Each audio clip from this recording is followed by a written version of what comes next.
సంఘం ఉపాధ్యక్షురాలు డాక్టర్ విలువ నారాయణ గారిని కూడా వేదిక రావాల్సిందిగా సాగుతారు.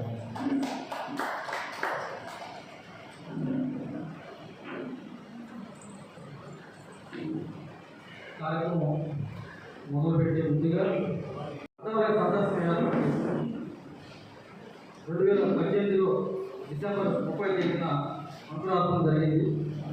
మొట్టమొదటిసారిగా వేటపాలెంలో ఉన్న సారస్వత నికేతనానికి మేము యాత్ర ప్రారంభించాం 2018 డిసెంబర్ 30 తేదీన. తర్వాత ప్రతి సంవత్సరం ఈ కార్యక్రమం చేయాలనుకున్నా కొన్ని కారణాల వల్ల, అలాగే కరోనా కారణాల వల్ల మేము అది కొనసాగించలేకపోయాం.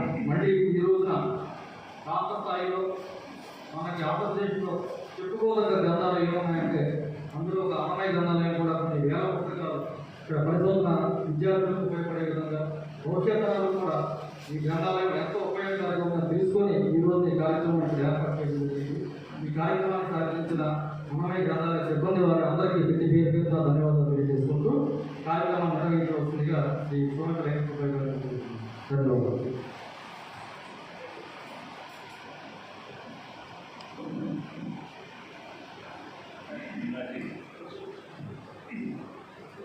ఈనాటి ముఖ్య అతిథి కేంద్ర సాహిత్య అకాడమీ అవార్డు గ్రహీత ప్రఖ్యాత కవి విమర్శకుడు డాక్టర్ పార్వతి శివశంకర్ గారు, ప్రకాశం జిల్లా రచయితల సంఘం అధ్యక్షుడు, ప్రముఖ కవి శ్రీ పొన్నూరు వెంకట శ్రీనివాస గారు, శ్రీమతి వెలువల నాగరాజలక్ష్మి గారు, అన్నమయ్య గ్రంథాలయ రూపశిల్పి శ్రీ లంకా సూర్యనారాయణ గారు, ఇంకా పెద్దలు అందరికీ నమస్కారం. ముఖ్యంగా చెన్నై నుంచి చేసినటువంటి ఉపాధి వెంకటేశ్వర గారు, అలాగే గుడిపేట చెన్నై గారు కూడా మా నమస్కారం తెలియజేస్తున్నాను. లలితారాయణ గారు వచ్చారు, వారికి కూడా ధన్యవాదాలు. ముఖ్యంగా ఈరోజు మనకి 3 కార్యక్రమాలు ఉన్నాయి. మొదటిది తెరపాటి ప్రకాష్ గారు చెప్పినట్టుగా గ్రంథాలయ సందర్శన. మరి రాష్ట్రంలో ఉన్నటువంటి ముఖ్యమైన గ్రంథాలయాలు పాఠకులకు పరిచయం చేయడం, మన రచయితల సంఘం ద్వారా తెలియజేయడం ఇది ముఖ్య ఉద్దేశం. దీని ద్వారా ఎంతో ఈ సేవలు, ఈ లైబ్రరీ ద్వారా ఎంతోమంది విజ్ఞానం పొందడమే కాకుండా ఉద్యోగాలు, సీట్లు కూడా పొందుతున్నారు విద్యా సంస్థలు. అలాగే అనేక మంది పరిశోధకులు ఈ గ్రంథాలయం ద్వారా ప్రయోజనం పొందుతున్నారు. మరి అటువంటి గ్రంథాలయాల ద్వారా మనం తెలుసుకొని ఇంకా మన రచయితల సంఘం ద్వారా ప్రజలందరూ కూడా తెలియజేయాలనే ఉద్దేశంతో ఈ గ్రంథాలయ సందర్శన పెట్టడం జరిగింది. ఈరోజు మరి గుంటూరు ఆంధ్రప్రదేశ్లో ప్రఖ్యాతమైనటువంటి అన్నమయ్య గ్రంథాలయం సందర్శించడం చాలా సంతోషం. ముఖ్యంగా ఇక్కడ సిబ్బంది లంకా సూర్యనారాయణ గారు వాళ్ళు చేస్తున్న సేవ నిరుపమానమైంది. అటువంటి సేవ చేసేవాళ్ళు చాలా అరుదుగా ఉంటారు. మరి గ్రంథాలయం మాకు పేరు వచ్చిందంటే సూర్యనారాయణ గారు, ఇక్కడ సిబ్బంది కారణం నేను తెలియజేస్తూ, మరి ఇంకొక 2 కార్యక్రమాలు ఉన్నాయి. మన ఆంధ్రప్రదేశ్లో ఇది కవితా సాంస్కృతిక ఆవిష్కరణ సంకలనం. దీనిలో ముఖ్యంగా ఏంటంటే ఆంధ్రదేశం యొక్క భౌగోళిక, చారిత్రక, మరి ప్రఖ్యాతి పొందినటువంటి వ్యక్తుల గురించి కవితలు రాసి కవితలను ఆహ్వానించి వాటిని 70 మంది పైగా కవులతోటి ఒక సంకలనం తయారు చేశాము. అది ఈ రోజున మరి పెద్దలు శివశంకర్ గారి ద్వారా ఆవిష్కరించుకుంటున్నాం. రెండవది విత్తనం అనేటువంటి హైకూ సంపుటి, అది ఉపాధి వెంకటేశ్వర గారు చెన్నైలో ఉంటారు. ఇంతకుముందు వారు కవిగా ప్రసిద్ధులు. వారి కోసం ఎంతోమంది మన ఆంధ్రప్రదేశ్ ద్వారా కూడా ఒకసారి ఆవిష్కరించడం జరిగింది. ఆ పుస్తకం ఆవిష్కరణ కూడా ఈరోజు జరుగుతుంది. ఈ 3 కార్యక్రమాలు ఈరోజు చెప్పాను. మీరందరూ కూడా వచ్చినందుకు ధన్యవాదాలు తెలియజేస్తూ, ముందుగా పుస్తకం ఆవిష్కరించుకున్నాం. శివశంకర్ గారికి వేరే కార్యక్రమం ఉండడం వల్ల వెళ్ళవలసింది. ముందుగా ఆవిష్కరణ జరిగిన తర్వాత మనం ప్రోగ్రామ్ కంటిన్యూ చేద్దామని తెలియజేస్తూ మీ దగ్గర సెలవు తీసుకున్నాం. ధన్యవాదాలు. ప్రకాష్ గారు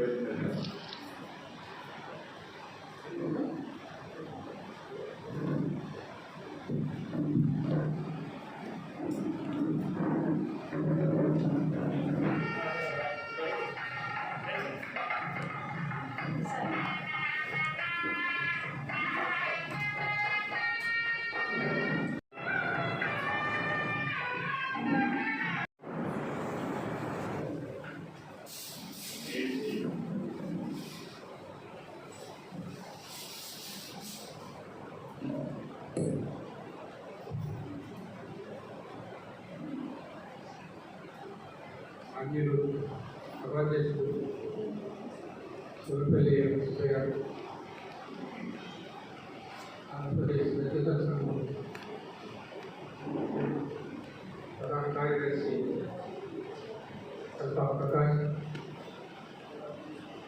ప్రకాశం జిల్లా రచయితల సంఘం అధ్యక్షుడు మనోజ్ శ్రీనివాస్, సరస్వతి నిధి, తిరువూరు నారాయణలక్ష్మి, ముందున్న సాహిత్య అభిమానులందరికీ హృదయపూర్వక నమస్కారం. ముందుగా ఈ మన ఆంధ్రప్రదేశ్ కవితా సంఘాల్లో ఉన్న అత్యంత వెళ్ళినందుకు చాలా సంతోషిస్తున్నాను. ఎందుకంటే రకరకాల సందర్భాలు మన ముందుకు వచ్చి,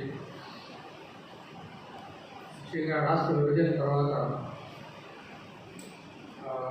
మన ప్రాంతాన్ని, మన భాషని ఒక రకంగా తృణీకరించడం లేదా ధిక్కరించడం లేదా చిన్నచూపు చూడటం ఇట్లాంటివి కూడా మొదలైంది.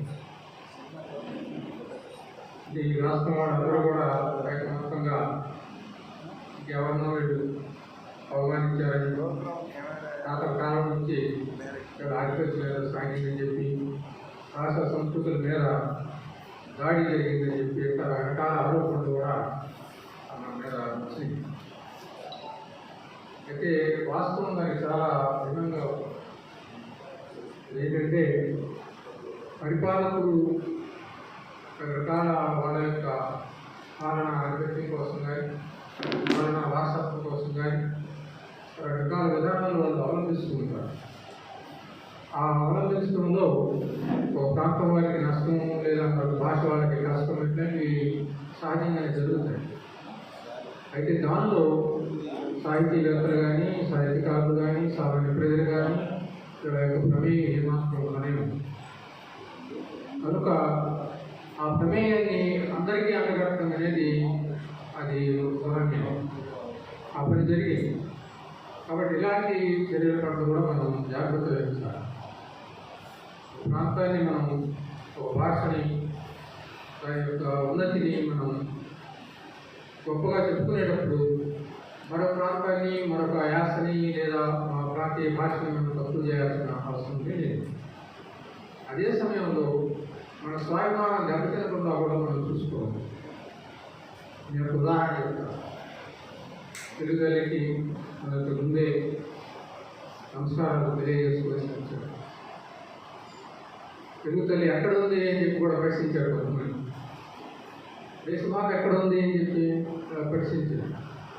అంటే దేశంలో ప్రేమించమన్నా వద్దే మాత్రం అనేది స్వాతంత్రోద్యమ కాలంలో గొప్ప నినాదం ఇచ్చారు కదా మనకి చక్కటి. వాటిని మనం ధృవీకరించుకుంటూ పోతే ఎక్కడికి పోతాం? దేశమాత అనేది ఎక్కడ ఉంది? ఎక్కడ లేదు. దేశం అంటే మధ్యన లేదా పర్వతాలు ఇట్లాంటివేనా, మనుషులు లేరా అని చెప్పి గురుజాలు ప్రశ్నించాడు. ఆయన రాశాడు ఉత్తరాల్లో. కనుక దేశం అంటే మట్టి కాదు, మనుషులు అని చెప్పారు. అయితే మట్టి కూడా ముఖ్యమే. మట్టి లేనిది మనిషి లేదు. సస్యశ్యామ దేశం లేనిది మనిషి లేదు. కాబట్టి దీన్ని కూడా మనం కాంప్రమైజ్ చేసుకోవాలి. ఆ కంప్లీషన్లో ఇది కూడా భాగం. మట్టి దేశమే, మనిషి దేశమే. ఈ అవగాహన మనకు ఉన్నప్పుడు మరొక ప్రాంతం పట్ల, మరొక తెలుగు తల్లి పట్ల, మరొక దాని పట్ల ఉపేక్ష భావం ఉంటాయి అవకాశం ఉంది. అయితే దురదృష్టవశాత్తు నేను ఇంకొక సంఘటన కూడా చెప్తాను. సాహిత్య అకాడమీ, కేరళ సాహిత్య అకాడమీ ఫైనల్ జడ్జిమెంట్లో ఈ 3-4 తరగతులుగా జడ్జిమెంట్స్ వస్తాయి. నిర్ణయాలు వాటిని పరిశీలన చేసుకుంటూ చివరి ఫైనల్గా కొన్ని పుస్తకాలు వచ్చేస్తాయి. ఆ ప్రాసెస్ ఎవరికి తెలియదు.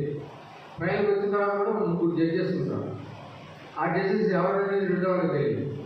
చివరికి ఆ మీటింగ్లో మాత్రమే కలుసుకుంటారు. అట్లా ఏర్పాటు చేయబడిన ఒక మీటింగ్లో నేను ఒక జ్యూరీ మెంబర్గా ఉన్నప్పుడు ఒక తెలంగాణ గ్రంథం, ఆంధ్ర, తెలంగాణ ప్రాంతాలకు చెందినటువంటి పుస్తకాలు వచ్చింది. విమర్శ సంబంధించి, కవిత్వానికి సంబంధించి, కథలకు సంబంధించి చాలా పుస్తకాలు వచ్చాయి. 16 పుస్తకాలే వచ్చాయి. ఎక్కువ కవిత్వం వచ్చింది. అందులో కన్వీనరు పట్టుబట్టారు. తెలంగాణ వాళ్ళకి పరిస్థితుల్లో ఇవ్వాలి, వలసాలని ఆయన జరిగింది. అదే ముందు కూడా తెలంగాణ వాళ్ళకి వచ్చినాయి కదా వాళ్ళు అన్యాయం ఏంటి అంటే అప్పుడు కేంద్ర సాహిత్య అకాడమీ సెక్రటరీ గారు వచ్చి క్లారిఫై చేశారు. ఇక్కడ రాష్ట్రం అనేది కాదు ప్రధానం, భాష ప్రధానం. హిందీ మాట్లాడే రాష్ట్రాలు 5-6 ఉన్నాయి, వాటిని ఒకటే అవార్డు ఇస్తున్నాం. కాబట్టి తెలంగాణకు ఒక అవార్డు, దీనికి ఆంధ్ర డిస్క్రిమినేషన్ ఉంది లేకపోతే ఉంది అనేది ప్రమాణం కానీ కాదు అని చెప్పారు. అయినా సరే కన్వీనర్ పట్టుబెట్టాడు. నిజానికి ఆయనకి ఆ సంబంధమే లేదు judgement. Convener has no role the judgement. Convene meeting convene చేయడమే ఆయన పని. కాబట్టి సీనియర్ మోస్ట్ రైట్ కాబట్టి గౌరవిస్తుంది. ఎందుకు ఆ తెలంగాణకి ఇవ్వాలి అని ఆయన కోరుకున్నటువంటి ఇంకా ఇంకొక జడ్జి కూడా సమర్థించినటువంటి ఆ గ్రంథంలో నేను ఇట్లానే పుస్తకం తెచ్చి ఈ కవిత ఏంటి అని చదివి చూపించాను. తెలుగు తల్లి, నువ్వు రాజమండ్రి ప్రాంతాల అడవుల్లో నువ్వు ఇది రైతుల వాళ్ళ పక్కల్లో నువ్వు పాడించి రాశాను. తెలుగు తల్లి ఏంటంటే దీనికి మనం అవార్డు ఇస్తే రేపు పొద్దున చదివిన వాడు ఏమంటాడు, నేను ఇందులో ఉన్నాను అని ఎవరైనా ప్రశ్నిస్తే నేను సమాధానం చెప్పాను. కాబట్టి ఎట్టి పరిస్థితిలో నాకు వీలేదు. కొంత వాదమైంది అయితే కాదు, నేను డిసైడ్ అయినా రాస్తాను. ఎట్టి పరిస్థితిలో ఇవ్వడానికి తెలంగాణ లేదా Andhra that is not the question. ఆయన గట్టిగా నిలబడే పార్టీ సెకండ్ జడ్జెస్ కూడా శివశంకర్ మాటే లేదు, ఆయన ముందేనే ఏదైనా నిర్ణయం అని చెప్పేవాళ్ళు. ఫైనల్గా నా అభిప్రాయం వచ్చింది. అప్పుడు అందరి అభిప్రాయం ప్రకారం ఇంకొక సీనియర్ మోస్ట్ రైటర్కి తెలంగాణ అంటే ఇక్కడ దళితులకి అన్యాయం జరగలేదా? దళితులకి ఏనాడు ఇచ్చాం? 1956 ఎప్పుడో 1969లోనేమో జాషువాకి వచ్చిన అవార్డు క్రీస్తు చరిత్రకి. 1976లోనేమో గుడిసెలు కాలిపోతున్నాయని పోయి వేమకి వచ్చింది. ఇంకెవరికి రాదా? తర్వాత ఆ ముందు కానీ తర్వాత కానీ ఇంకెవరికి రాదా? సరే అప్పుడు నా అమ్మలో వచ్చినటువంటి లెక్చర్ అది. అంటే మనం గమనించాల్సింది ఏంటంటే ఏ సందర్భంలో మనం మాట్లాడాలో ఆ సందర్భంలో మాట్లాడాలి. ఏ సందర్భంలో మనం సత్యాన్ని పట్టుకొని మనం నిలవాలో ఆ సందర్భంలో నిలవాలి. ప్రభుత్వం కవితల సారాంశం ఏంటంటే సత్యవాక్యం. దానికంటే శక్తివంతమైన ఏం చేయాలి. కాబట్టి ఆ సత్యాన్ని పట్టుకొని మనం వ్యక్తీకరించేటప్పుడు అప్పుడు మనకి బలం వస్తుంది. ఆ కవిత్వంలో సాంద్రత అనేది కూడా వస్తుంది. కవిత్వం ఏం కన్నా మొదలైనవి కూడా అంశాల తర్వాత ఆ విధంగా ఆ రకమైన ఒక సమ్మిళిత దృక్పథంతో, సమీచీన దృక్పథంతో, దృక్పథంతో వచ్చినటువంటి కవితా సంకలనం ఇక్కడ ముందుగా మహానుభావుడు అరుమారెడ్డి ఆయనకు అంకితం చేయడం కూడా నాకు చాలా సంతోషం కలిగింది. కొంత సేవ చేశారు ప్రకాశం జిల్లాలో. నాగభైరవ గారి తర్వాత కవిత్వానికి లేదా సాహిత్యానికి ఒక ప్రశస్తి తీసుకున్నాడు. ప్రకాశం జిల్లా ఆయన ముందు ఎనబడిపోయిన ప్రాంతం కవిత్వంలో ఆయన అంత దానికి గొప్ప జ్వాలశక్తిగా ఉపయోగపడి ఆ ప్రకాశం జిల్లా యొక్క సాహిత్య శక్తిని అంతటినీ కూడా ఆయన ఇప్పటికీ తీసుకున్నారు. ఎన్ని సభలు నిర్వహించాడు, మహాసభలు నిర్వహించాడు. ఆయన యొక్క శక్తియుక్తులు అట్లాంటివి, ఆయన సామర్థ్యం అట్లాంటివి. చాలా వినయవంతుడు కూడా అంతే. ఆయన నాకంటే చాలా పెద్దవాడు. అయినా సరే ఆయన ఎప్పుడు పెద్దలు అని చెప్పి ఆయన అనుభవిస్తుంటాడు. అని అది వాళ్ళ యొక్క వినయం. అట్లాంటి వ్యక్తికి మీరు దీన్ని ఎక్కడిగా చాలా మంచి వేస్తుంది. తర్వాత 70 పైగా ఇందులో ఉన్న ఈ కౌలైక కవిత్వాన్ని కూడా నేను ప్రత్యేకంగా చూసి వీటన్నింటిలో నాకు అనిపించింది ఏంటంటే ఒక భాష పట్ల, ఒక రాష్ట్రం పట్ల, సంస్కృతి పట్ల ఉన్నటువంటి ప్రేమ. ఇందులో ఎక్కడా కూడా మరొక దాని పట్ల ద్వేషం అనేది లేదు. పూర్ణమైనటువంటి ప్రేమ స్వభావంతో రాయబడ్డాడు. ఇందులో చరిత్ర ఉంది, సంస్కృతికి సంబంధించినటువంటి విశేషాలు ఉన్నాయి, ఒక అపరాధకు సంబంధించిన ప్రాచీన విశేషాలు ఇందులో తెలియజేయబడ్డాయి. చిత్తూరు జిల్లాలో ప్రాంతాలకు సంబంధించినటువంటి విశేషాలు కూడా ఇందులో ఉన్నాయి. అట్లే గత వైభవం, గతం లేకుండా వర్తమానం లేదు. అసలు చరిత్ర అంటేనే గత వర్తమానాల మధ్య ఒక అవిచ్ఛిన్నమైన సంభాషణ అంటాడు ఈ కాలనే గొప్ప చరిత్రకారు. కాబట్టి ఆ గతాన్ని కూడా మనం అనుసంధానం చేసుకోవాలి. కాబట్టి గతంలో ఎక్కడ ఉన్నామని తెలుసుకుంటే ఇప్పుడు ఎక్కడ ఉన్నామో మనకు అర్థమైంది. అక్కడికి ఇక్కడ దూరం ఏంటో ఆనాటి సంస్కృతి ఈనాటి సంస్కృతి ఉన్న బంధం ఏంటో మనం తెలుసుకోలేదు. ఇంతకుముందు కవులు ఎట్లా రాశారు, ఒక రాయప్రోలు ఎట్లా రాశారు, లేదా ఒక కుమల సీతారామూర్తి గారు ఎట్లా రాశారు, ఆమె ప్రశస్తి గురించి సత్యనారాయణ ఎట్లా రాశారు, ఇవన్నీ రాశారు. వాటన్నింటిలో ఉన్నటువంటి ఆ మంచిని మనం గ్రహిస్తూ తెలుగు తల్లి యొక్క తెలుగు భాష యొక్క వైభవాన్ని మనం స్మరించుకోవడం అనేది చాలా ముఖ్యం. ఆ విధంగా ఇట్లా రకరకాల జిల్లాలు, ప్రకాశం జిల్లాకు సంబంధించిన విశేషాలు రకరకాల కవితలు, ప్రసిద్ధులైన వాళ్ళ యొక్క కవితలు ఉన్నాయి, ఇక్కడ ఉన్న వాళ్ళ యొక్క కవితలు, అట్లనే అప్రసిద్ధులైనటువంటి నాకు కూడా పేరు తెలియని కొంతమంది యొక్క కవితలు కూడా. వాటన్నింటిలో కూడా ఒక ఏంటో భాష పట్ల, సంస్కృతి పట్ల ఆ ప్రేమ అనేది ప్రధానంగా కనబడుతుంది. కవులు గొప్ప ప్రేమికులు, వారి సాటి మనిషిని ప్రేమిస్తారు, జాతిని ప్రేమిస్తారు, సంస్కృతిని ప్రేమిస్తారు. వారికి కుల, మత, ప్రాంత ఉద్దేశాలు, భేదాలని ఉండవు.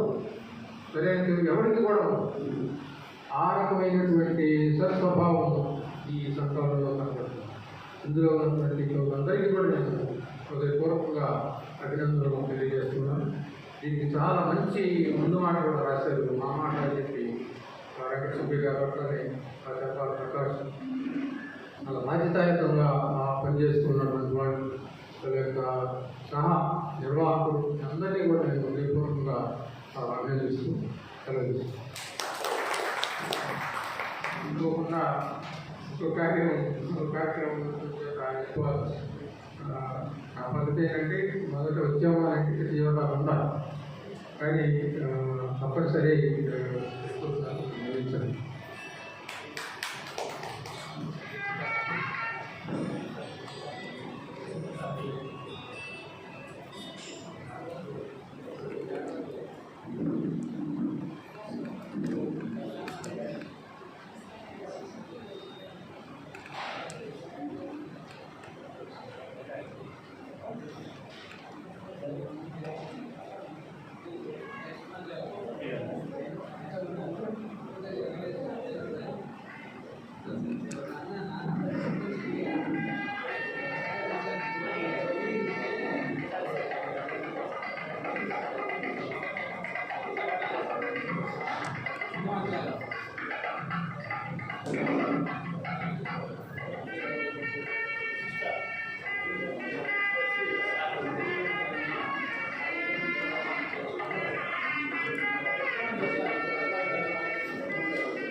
సందర్శన ఇవ్వడానికి వచ్చాము. కాసేపు చూద్దామని ఆ సందర్భంలో ఏర్పాటు చేసిన సభా కార్యక్రమంలో సభాధ్యక్షులు చిన్న ఆస్తులు పోయారు. అలానే ఇక్కడ ఈ గ్రంథాలయం ఏర్పాటు కావడానికి ఆయన జీవితం ఎక్కువ భాగం ఆ గ్రంథాలయానికి ఆయన సంపాదించిన దాంట్లో ఎక్కువ భాగం గ్రంథాలయానికి నిర్వహించినటువంటి వాడు డాక్టర్ సత్యనారాయణ గారు. అలానే ఇక్కడ పొన్నూరు వెంకట శ్రీనివాసు గారు అన్నయ్య కళావేదిక మీద 2 పర్యాయాలు ఎక్కువ వ్యాఖ్యానం కానీ లేకపోతే ఇంకా ఇతర కార్యక్రమాల్లో కూడా పాల్గొంటున్నారు. వారికి అన్నయ్య కళావేదిక మీద ఎన్నో కార్యక్రమాలు నిర్వహిస్తూ ఎన్నెన్నో ఉపన్యాసాలు ఇస్తున్నటువంటి శ్రీమతి డాక్టర్ వెలుగోలు నాగరాజలక్ష్మి గారు చేసిన మీ అందరికీ నమస్కారం. ఇక్కడ ముఖ్యంగా గ్రంథాలయ సందర్శన యాత్ర అంటే ఈ గ్రంథాలయాలు ఏ విధంగా నడుస్తున్నాయి, అసలు వాటి యొక్క భవిష్యత్తు ఏంటి అనేది ఒకసారి దాన్ని పునరావృతం చేసుకోవడానికి ఇటువంటి కార్యక్రమాలన్నీ కూడా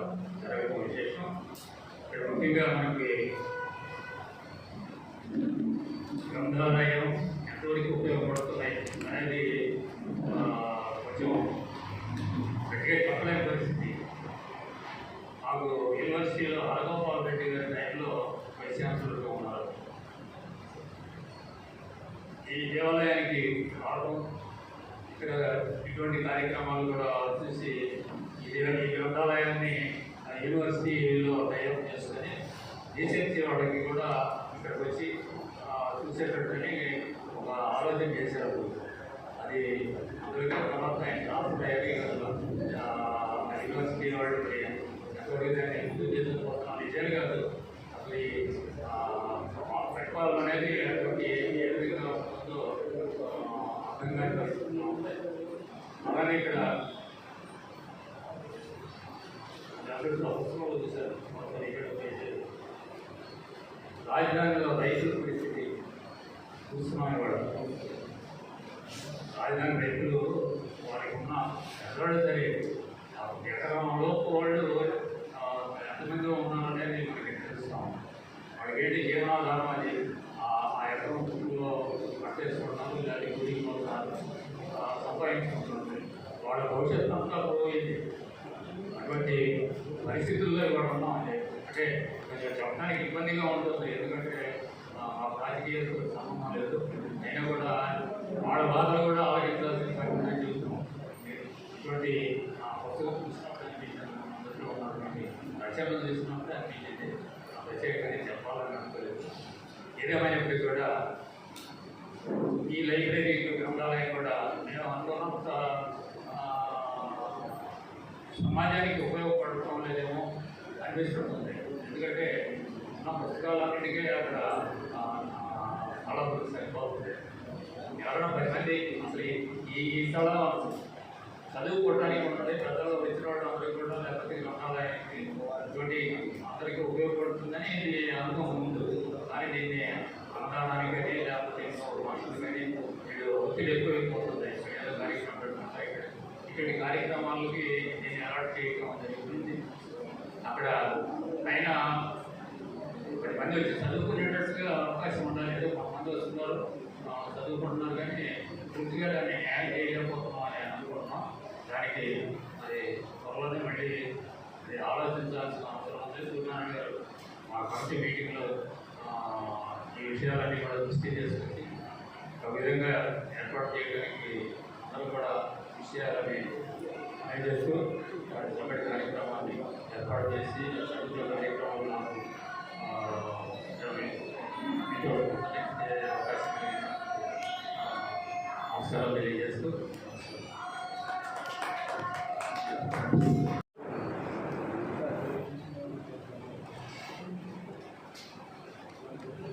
నమస్కారం. ఈరోజు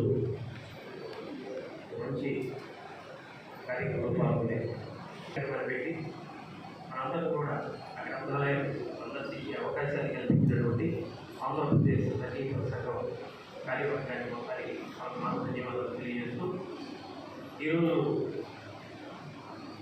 ఆంధ్రప్రదేశ్ విడిపోయిన తర్వాత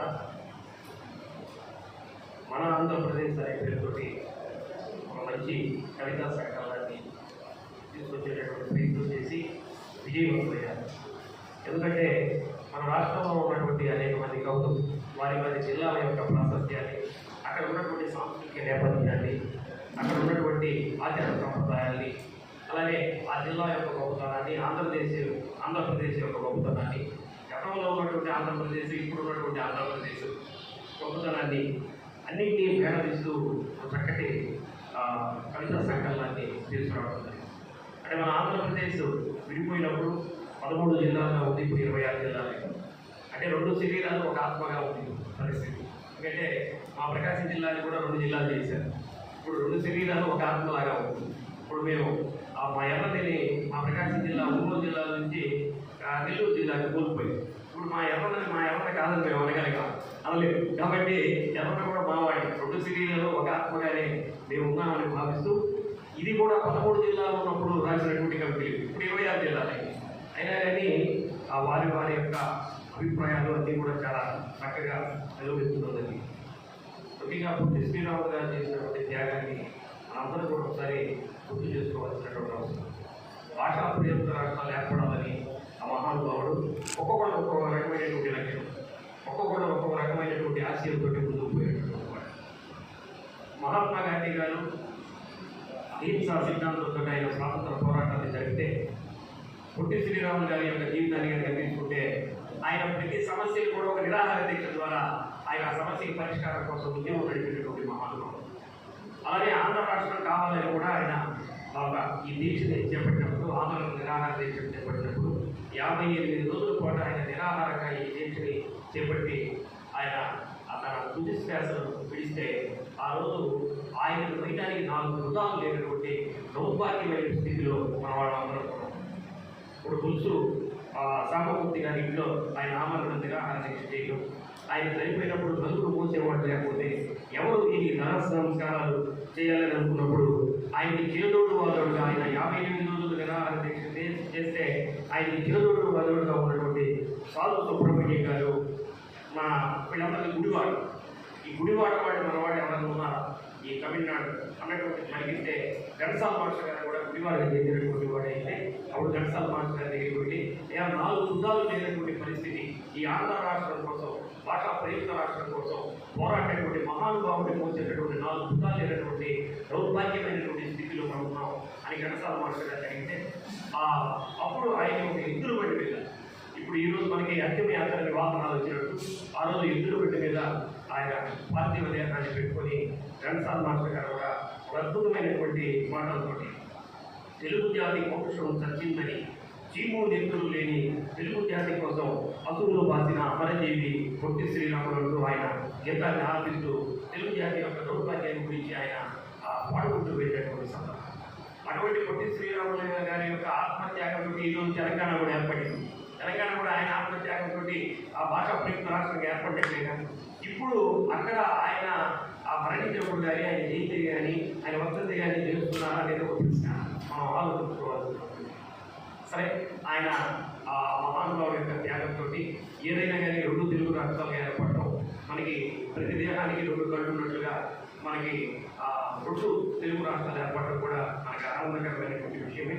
ఈరోజు మన రాష్ట్రం విడిపోయిన తర్వాత చూడండి, మన రాష్ట్రానికి ఏదో అదేదో బాలారిష్టాలు అంటారు కదా, అటువంటి బాలారిష్టాలు మన ఆంధ్రప్రదేశ్ కూడా ఉన్నాయి. మామూలుగా ఎవరైనా బాగా పొందుకునేటటువంటి వాడు కొత్తగా వాడు కాపురం పెట్టుకోవాలంటే వాడు అన్ని ఏర్పాటు చేసుకోవాలి.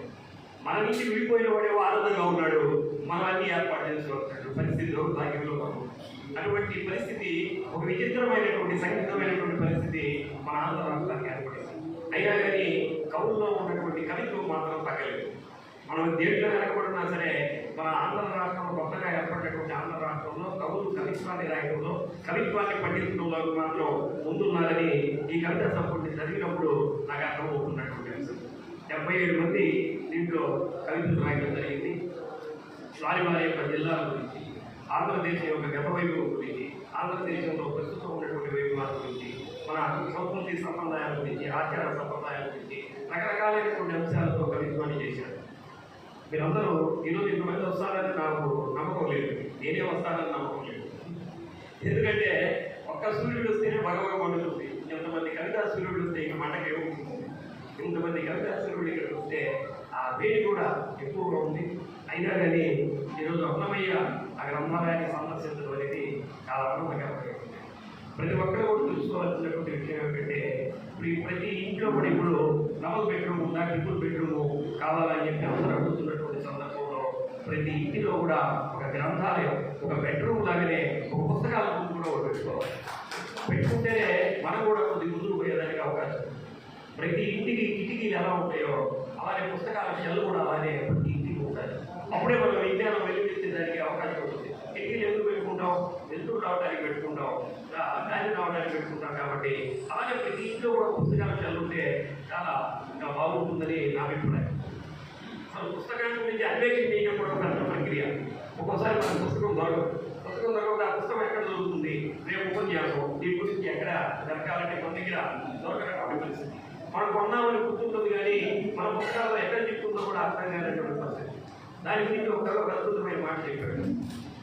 గొర్రె పిల్ల తన ఆహారం కోసం కొండలు బిట్టలు ఎక్కి ఏ విధంగా కొండలు ఎక్కి ఆహారం కోసం ప్రయాణిస్తుందో పుస్తకం కోసం మనం కూడా అలానే ప్రయాణం చేయాలి. అలా ప్రయాణం చేస్తే కానీ పుస్తకం మనకు దొరకదు. మన మస్తిష్కానికి అయినటువంటి ఆకలి తీరదు. మేడం గారు అద్భుతమైనటువంటి మాట చెప్పారు. అది నాకు ఈ జీవితంలో జరిగినటువంటి అంశం. ఆడవాడికి పుస్తకాలు తెస్తుంటే ఒప్పుకోదు. దానికి అదంతా చెప్పారు. అంటే మావిడ కూడా నేను పుస్తకం తీసుకెళ్ళాను అనుకోండి, ఇంట్లో వస్తువులు కంటే పుస్తకాలు ఎక్కువ ఉంది.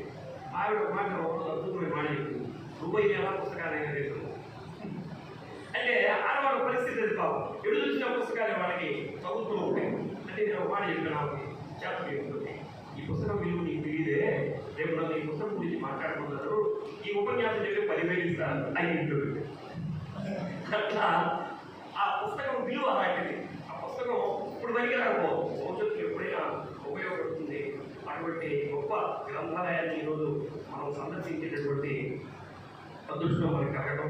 ముఖ్యంగా ఈ పుస్తకాన్ని మా ప్రకాశం జిల్లా రచయితల సంఘం అధ్యక్షులు, ప్రకాశం జిల్లా రచయితల సంఘం అంటే ఆంధ్రదేశంలో 60 సంవత్సరాలు నిండినటువంటి స్వర్ణోత్సవాలు జరుపుకున్నటువంటి సంస్థలు ఎన్నో నాకే తెలియదు, కానీ మా ప్రకాశం జిల్లా రచయితల సంఘం 2016లోనే స్వర్ణోత్సవాలు జరుపుకున్నటువంటి సంస్థ. దాన్ని హనుమారెడ్డి గారి ఆధ్వర్యంలో చేయడం జరిగింది. ఈ 60 ఏళ్లలో 3 అధ్యక్షులు దీన్ని. ఒకరు డాక్టర్ నాగభైరవ కోటేశ్వరరావు గారు, తర్వాత హనుమారెడ్డి గారు, తర్వాత వాడేదో నన్ను నాకు పిలిచారు. అంటే వాడు చేసినటువంటి మంచి పని నేను చెడగొడతానో లేదో నాకు తెలియదు, కానీ ప్రారంభంలోనే ఉన్నాను. తర్వాత దగ్గర చూడొచ్చు మా హనుమారెడ్డి గారికి అంకితంగా ఉండడం పట్ల వాళ్ళకి మరొకమారు రచయితల సంఘానికి ధన్యవాదాలు తెలియజేస్తూ, హనుమారెడ్డి గారి పేరు మీద పోయిన సంవత్సరం ఒక అవార్డుకి రాష్ట్ర స్థాయిలో ఒక అవార్డుకి ప్రారంభించారు. అంటే వర్ధంతికి కాకుండా జయంతికి ఇస్తే బాగుంటుందని డాక్టర్ పాలనేని శివశేఖర్ గారికి మొట్టమొదటి అవార్డు పోయిన సంవత్సరం వారికి ప్రథమంగా ఇవ్వడం జరిగింది. ఈ సంవత్సరం ఎస్వి సత్యనారాయణ గారు పుట్టిశ్రామ విశ్వవిద్యాలయం పూర్వ వైద్య వారికి అట్లా ఈ ప్రయాణం జరుగుతుంది. దీంట్లో 77 కవితలు ఉంది. దీని విశ్లేషణ కూడా కాదు, ఇది పరిచయం. దీనికి విశ్లేషణ చేయడానికి ఏం లేదు.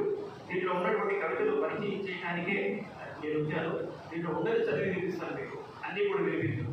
మా ప్రకాష్ గారు ఎక్కడ ఉన్నారో ఎప్పుడు ఆ సమయాన్ని అట్లాంటి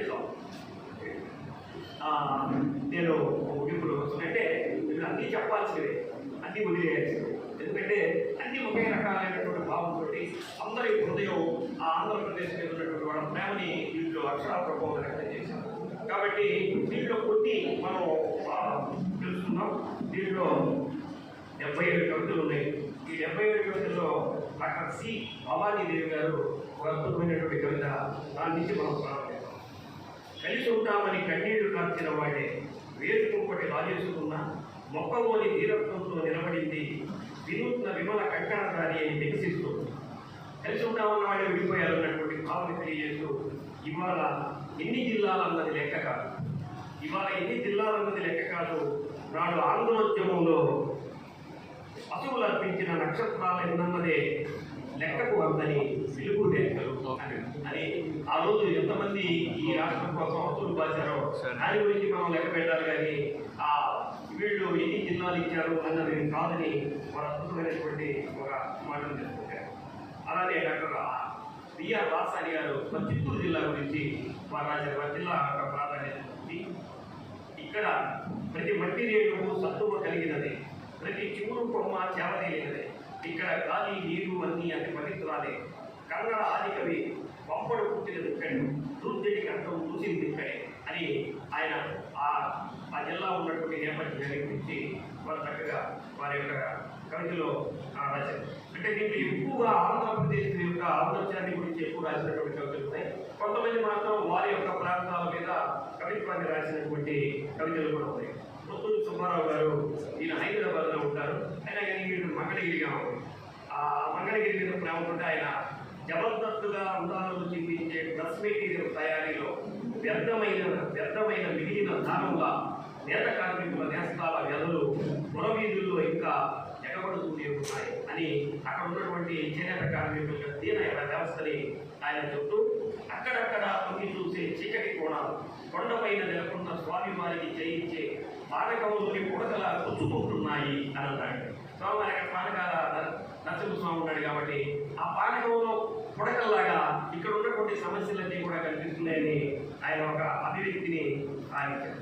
ఇప్పుడు మనకి బసపల హరికృష్ణారెడ్డి గారికి ఎవరో నాకు తెలియదండి, ఆ కవితలు మాత్రమే నేను చదువుతున్నాను. ఇక్కడ ఉన్న వాళ్ళ కవితలు నేను చదవలేకపోవచ్చు, అది నా దోషంగా మీరు భావించవద్దు. ఎవరి మీద ప్రత్యేకమైన ప్రేమ లేదు, ఎవరి మీద అది నేను ఒక ఫార్మాట్లో ఎట్లా చేస్తే బాగుంటుందన్నది నేను అవలంబించాను. అందరినీ అలరించి ఆకాశవాణి.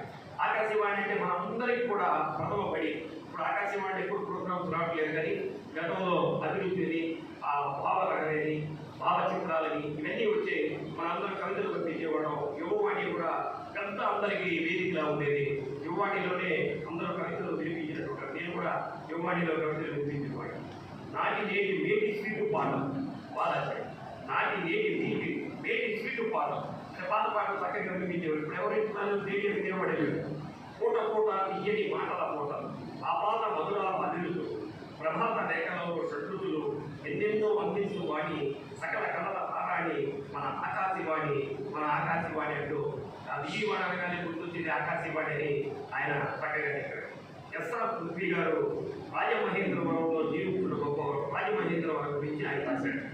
ఆ గోదావరి జిల్లాల యొక్క గొప్పతనాన్ని, నన్నయ్య మదనంలో నుంచి జనించిన తెలుగు అక్షరాలు సకల ధర్మాలకు ఆలవాలంగా భారత పాకమై ఆది కవిగా నిలిచింది.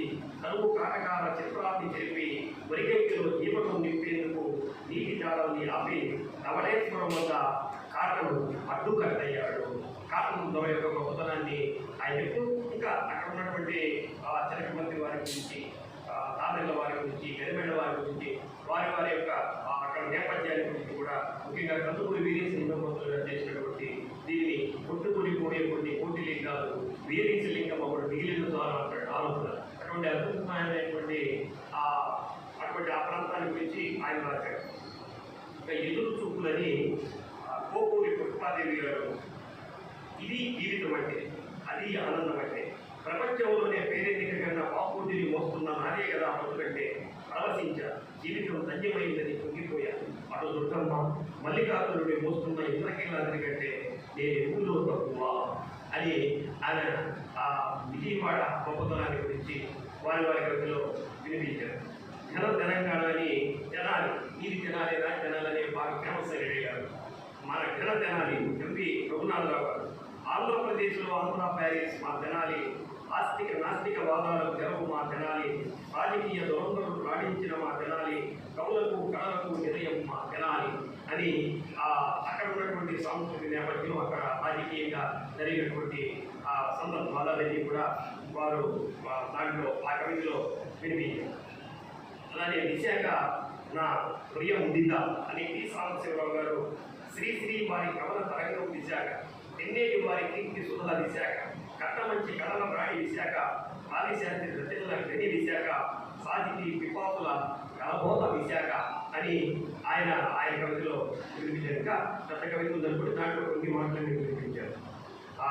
కట్టపురి ఘనత డాక్టర్ రమణ యశస్వి గారు గుంటూరు, జయహో కట్టపురి ఘనత, జయహో గుంటూరు కింద, శాతవాహనం సార్వభౌమత్వం ఊరన్న, ఆంధ్రప్రదే విస్తరించిన ఆంధ్రదేశం ఊరన్న, అప్పట్లో గుంటూరు సీమే రక్షణ గురువు ఊరన్న, కవి బ్రహ్మ దిక్కన జన్మస్థలం గుంటూరే ఊరన్న, కవి సార్వభౌముడు శ్రీరాముడిని పెంచి పెద్ద చేసింది గుంటూరే ఊరన్న, చాటు కవిత్వ వెంకట కవి రామలింగడిని జనాన్ని అగ్రహారమే ఊరన్న, గుంటూరు గద్దపుడి చేసింది తీర్మాన విద్వాంసులు ఊరన్న అంటూ ఆ సాహితీ ప్రముఖుల యొక్క గుంటూరు కింద పేరెందుకు వచ్చిందంటే, ఇంకొక మన సుభారి గారు గుంటూరుకి ఇంకో పేరు ఎలా వచ్చిందని ఆయన కవితలో చెప్పాడు. యశస్వి గారు ఇంకొక ఆయన భావాన్ని వ్యక్తం చేశారు. అలాగే ఉత్తరాంధ్ర గురించి దింస రాసింది పి లక్ష్మణరావు గారు, దింస గిరిజన నృత్యం జీవన సదృశ్యమై హృదయ కవాటాల్లో నిక్షిప్తమవుతుంది. మా ప్రాంత జముకులు చెప్పే భాగవత గాథల్లో దశావతారాలు సాక్షాత్కరిస్తాయి, వీరుల గాథలు ఒప్పిడి పౌరుషాన్ని రగిలిస్తాయని చెప్పి ఆయన ఉత్తరాంధ్ర యొక్క గొప్పతనాన్ని గురించి వారు చెప్పడం. అలాగే చెన్నాప్రగడ బిఎన్ఎస్ శర్మ గారు ఆయన ఆలు అన్నటువంటి ఒక కవితను రాశారు. ఆ అంటే అమరావతి రాజధాని మనది, ఆ అంటే ఆంధ్రప్రదేశ్ ప్రగతికి నాంది అంటూ ఆంధ్రప్రదేశ్ యొక్క ఖ్యాతిని ఆయన కవిత ద్వారా కాలపెట్టారు. అలాగే నెల్లూరు జిల్లా గురించి పాతపాటి హరినాథ ప్రసాదరావు గారు ఆయన ఎప్పటికీ వినిపించారు. ఆయన నెల్లూరు జిల్లా వచ్చారు కాబట్టి నెల్లూరు జిల్లాలో ఆత్మీయ వారధిది, అనురాగపు సన్నిధి, వినూత్న పిన్నిది, వైవిధ్యపు సందడిది, దశ దిశల వైతాళిక చైతన్య శోభ ఇది, ఆశల పథకవిత పండిత ప్రకాశ ఇది, నెల్లూరు జిల్లా ఇది అని ఆయన నెల్లూరు జిల్లా గురించి రాశారు. టీవీ రమణ కుమార్ గారు, ఈ నేలకు దండం పెడతా, ఈ నేలకు దండం పెడతా, ఈ గాలిలో పరవశించి పాడుతాడు ఆంధ్రప్రదేశ్ విరిసిన అరివిల్లు విలిసిన పొదవిల్లు అని అక్షరీకరించారు ఆయన కవితలు. అలాగే ఆంధ్రప్రదేశ్ మళ్ళీపోటీ చిత్రాడ కిషోర్ గారు ఆంధ్రప్రదేశ్ యొక్క వైభవాన్ని సాంస్కృతికంగా సామాజికంగా ఆయన కవితలు ఆయన తీర్చిదిద్దడం జరిగింది. ఇక మన ప్రకాశం జిల్లా, మా ప్రకాశం జిల్లా ఈ గురించి కూడా ఎక్కువ చదువుకుంటే స్వార్థం ఉంటుంది అనుకుంటారేమో. మద్దిరాల శ్రీనివాసరావు గారు సువిశాల తీరము సొంతం కలిగి ఉన్న ప్రకాశం జిల్లా ప్రకాశంకు శ్రేష్టమల ప్రాచీన క్షేత్రములు పలుచోట్ల ఉండగలి దేశములను కీర్తి దేదరియే సంగీత సాహిత్య శాస్త్ర రంగములలో ప్రముఖులనిచ్చిన ప్రాంతం ఇదియే. అంటే ప్రకాశం జిల్లా అంటే సాహిత్య త్రయంలో కూడా ఎర్రన్న గారు ఉన్నారు, సంగీత త్రయంలో త్యాగరాజ స్వామి గారు ఉన్నారు. కాబట్టి ఇక్కడ సంగీత సాహిత్యాలకు పెద్దపీట వేసిందని చెబుతున్నటువంటి అంశం. ప్రకాశం జిల్లా అంటే గుర్తొచ్చేది ఒంగోలు వృక్షం. వృక్షం తర్వాతే మిగతావి పౌరుషానికి ప్రతీకగా ప్రకాశం జిల్లాని చెప్తూ ఉంటారు. ఇక మచిలీపట్నం బందరు అనగానే మనకు గుర్తొచ్చేది ఏమిటో తెలుసు. బందరు సుందర బందరు, అందరి మనసులు గెలిచిన బందరు, రోడ్డు బోర్డుకి జనుల హారతి, తొక్కుడు లడ్డు, నల్ల హల్వా, ముంత మసాలా, చెప్పలు వహ్వా అని ఆయన గుడిపూడి రాధికా రాణి గారు వారి కవితలు రాశారు. మా కోనసీమ అని ఆ శిష్టు సత్య రాజేష్ గారు అందాలలో తన కవితలో కోనసీమ అందాలలో తన కవితలో ఆరంభించాడు. ఆంధ్ర వనిత కట్టు బొట్టు డాక్టర్ కొమాండర్ కృష్ణ గారు శ్రీ లక్ష్మీ సేవింపగా వరలక్ష్మి జయించగా అందాల పాప పొంద మనసంతా హాయి ఉంద కట్టు బొట్టు చుట్టూ గుట్ట పట్టు చీర వాలు కట్టు వాలు జడలో పూల చుట్టూ నుదుట కుంకుమ బొట్టు పెట్టు అని ఆయన ఆంధ్ర వనిత ఎలా ఉంటుంది అన్నటువంటి విషయాన్ని ఆయన చక్కగా ఇచ్చాడు. గత వైభవ చిత్రాలని టీవీ రెడ్డి గారు గుండెలో పదిలిపరుచుకున్న గత వైభవ చిత్రాలను అక్షరాలతో పొదవిళ్ళు కట్టి మనకు అందించాడు టీవీ రెడ్డి గారు. అలానే అనంతపురం జిల్లా గురించి అనంతం సిగలో ఎల్లారెడ్డి అక్షర క్రమంలో అనంతం ప్రథమం, కళల సాహిత్య సంగీత సారస్వతాలలో అగ్రగామి మా అనంత సిగలో తాడిపట్టెలో పూర్తి వికసించిన దర్శకుడు సినీ రంగానికి మధురాయమనం మన కేవీ రెడ్డి, ఓ బళ్ళారి రాఘవ నాటక రంగానికి ఆద్యుడు నృత్యుడు అని ఆయన రాస్తూ, ఓ యోగి వేమన పండిత పాపములను తన చేత పదాలతో అలరించిన గరుడాయన అని అనంత యొక్క కీర్తిని వినిపించారు.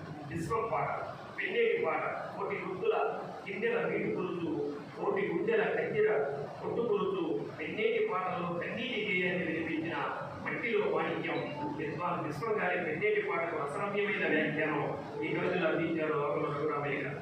ఆంధ్రప్రదేశ్కు ప్రగతి అంటూ తుపాకుల ప్రసాదరావు గారు ఆ అసభావములకు ఆంధ్ర భాష సాక్షి, కవులు పలికించు అక్షరాలు సాక్షి, రైతులు సంధించు నాగరి స్ఫూర్తి సాక్షి, కవుల పండితుల సుధారసారాలు సాక్షి అని మధ్యాంధ్రప్రదేశ్కు సాక్షిభూతంగా ఆయన కవితని మలిచారు.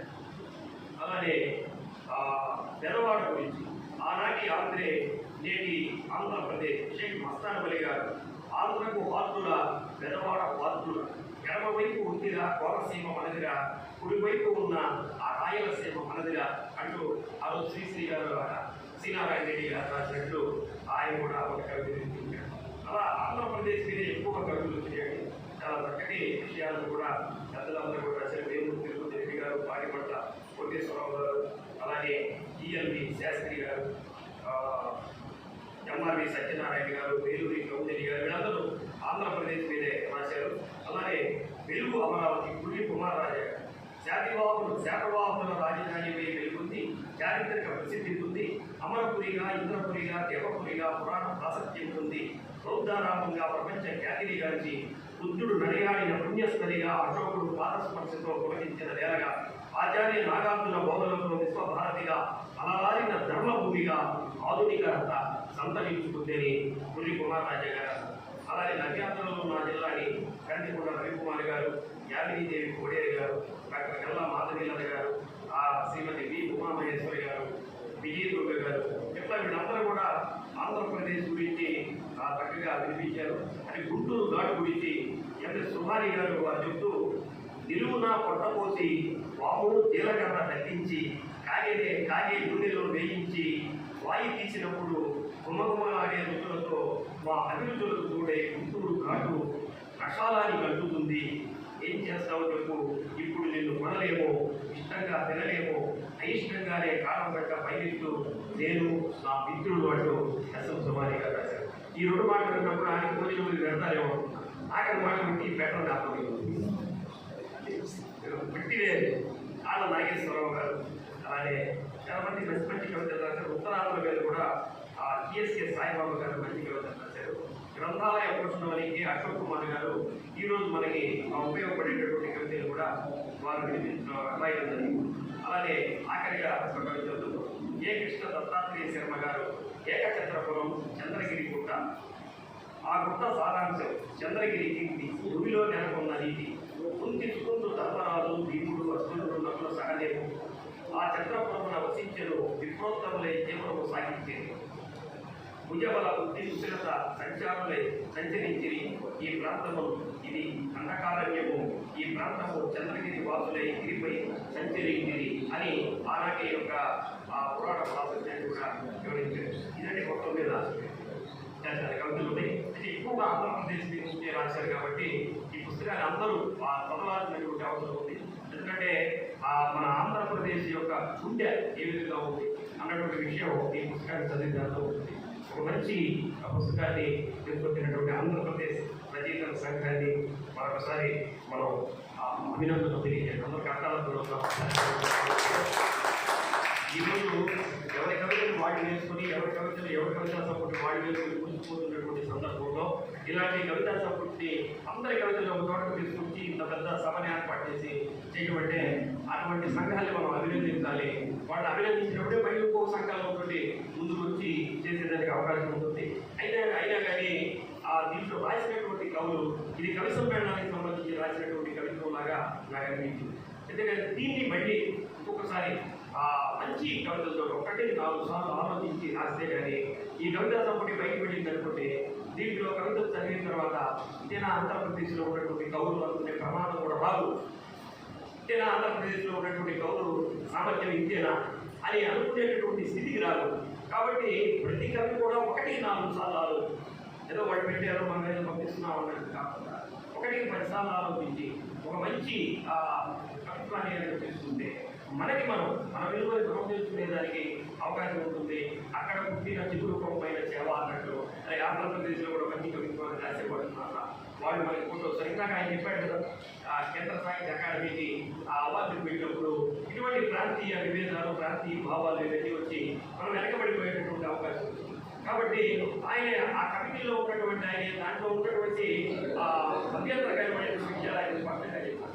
ఇటువంటి ప్రమాదం కూడా మనకి ఏదైనా అవార్డు కానీ అట్లాంటివి వెళ్ళినప్పుడు ఎదురయ్యేటటువంటి అవకాశం ఉంటుంది. కాబట్టి అంటే నేను ఎంతవరకు ఏ కవితా సంస్కృతి వేయలేదు. నేను 30 సంవత్సరాల నుంచి కవిత్వాన్ని రాస్తున్నాను. అయినా కానీ ఎందుకు కవితా సంస్కృతి వేయలేదు అంటే నేను రాసేటటువంటి ఆ కవిత్వాన్ని అంతకుముందు మహానుభావులు ఎంతోమంది రాశారు. నేను పుస్తకంగా రాసి వేసి మళ్ళీ మీరు ఇచ్చేటటువంటి పని ఉంది. అందుకని ఒకసారి నేను పుస్తకంలో రాశాను అనుకోండి, ఒకసారి నేను బుక్ అయ్యానుకో ఇంతే నా పొందూరు శ్రీనివాస అంటే బుక్ కాకుండా ఉండాలనే నేను పుస్తకం వేయాలి. కాబట్టి ఎప్పుడైనా సరే మన పుస్తకంలో మన కవిత పడిందంటే మనం బుక్ అయినట్లే, మన సామర్థ్యాన్ని ఎదుటివాడి చేతిలో పెట్టినట్లే. కాబట్టి మనం కవిత్వాన్ని రాసేటప్పుడు త్వరగా రాయడం కాదు, ఒళ్ళు దగ్గర పెట్టుకుంటున్నాయి చక్కగా ఏముంది నేపథ్యం. ప్రతి కవిత్వాన్ని కూడా ప్రతి అంశాన్ని కూడా మనం ఎలా దీన్ని కవిత్వాన్ని ఎలా చేయదు, ప్రతి అంశాన్ని కూడా కవిత్వాన్ని చేయదు, ప్రతి అంశాన్ని కూడా ఎలా కవిత్వాన్ని చేయదు.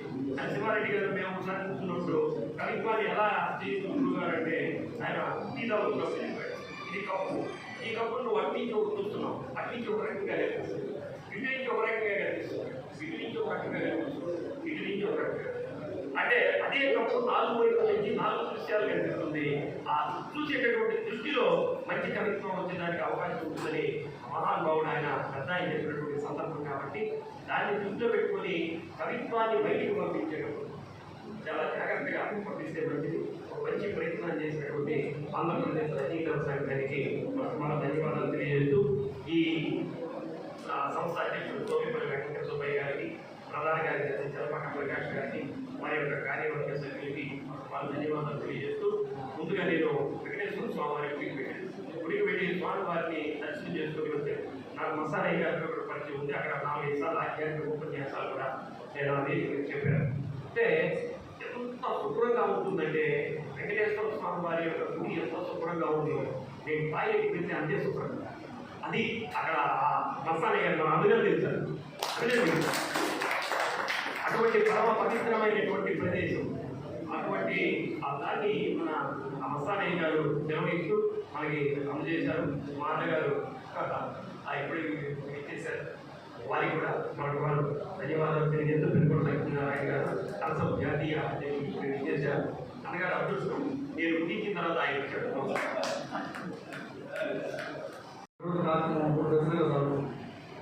మొదటి దశ గ్రంథాలయ సందర్శన యాత్ర. మొదట్లో కొంతమంది లేరు, కొంతమంది వచ్చారు కనుక మన ఈ ఉద్దేశం చెప్పాల్సిన అవసరం ఉంది.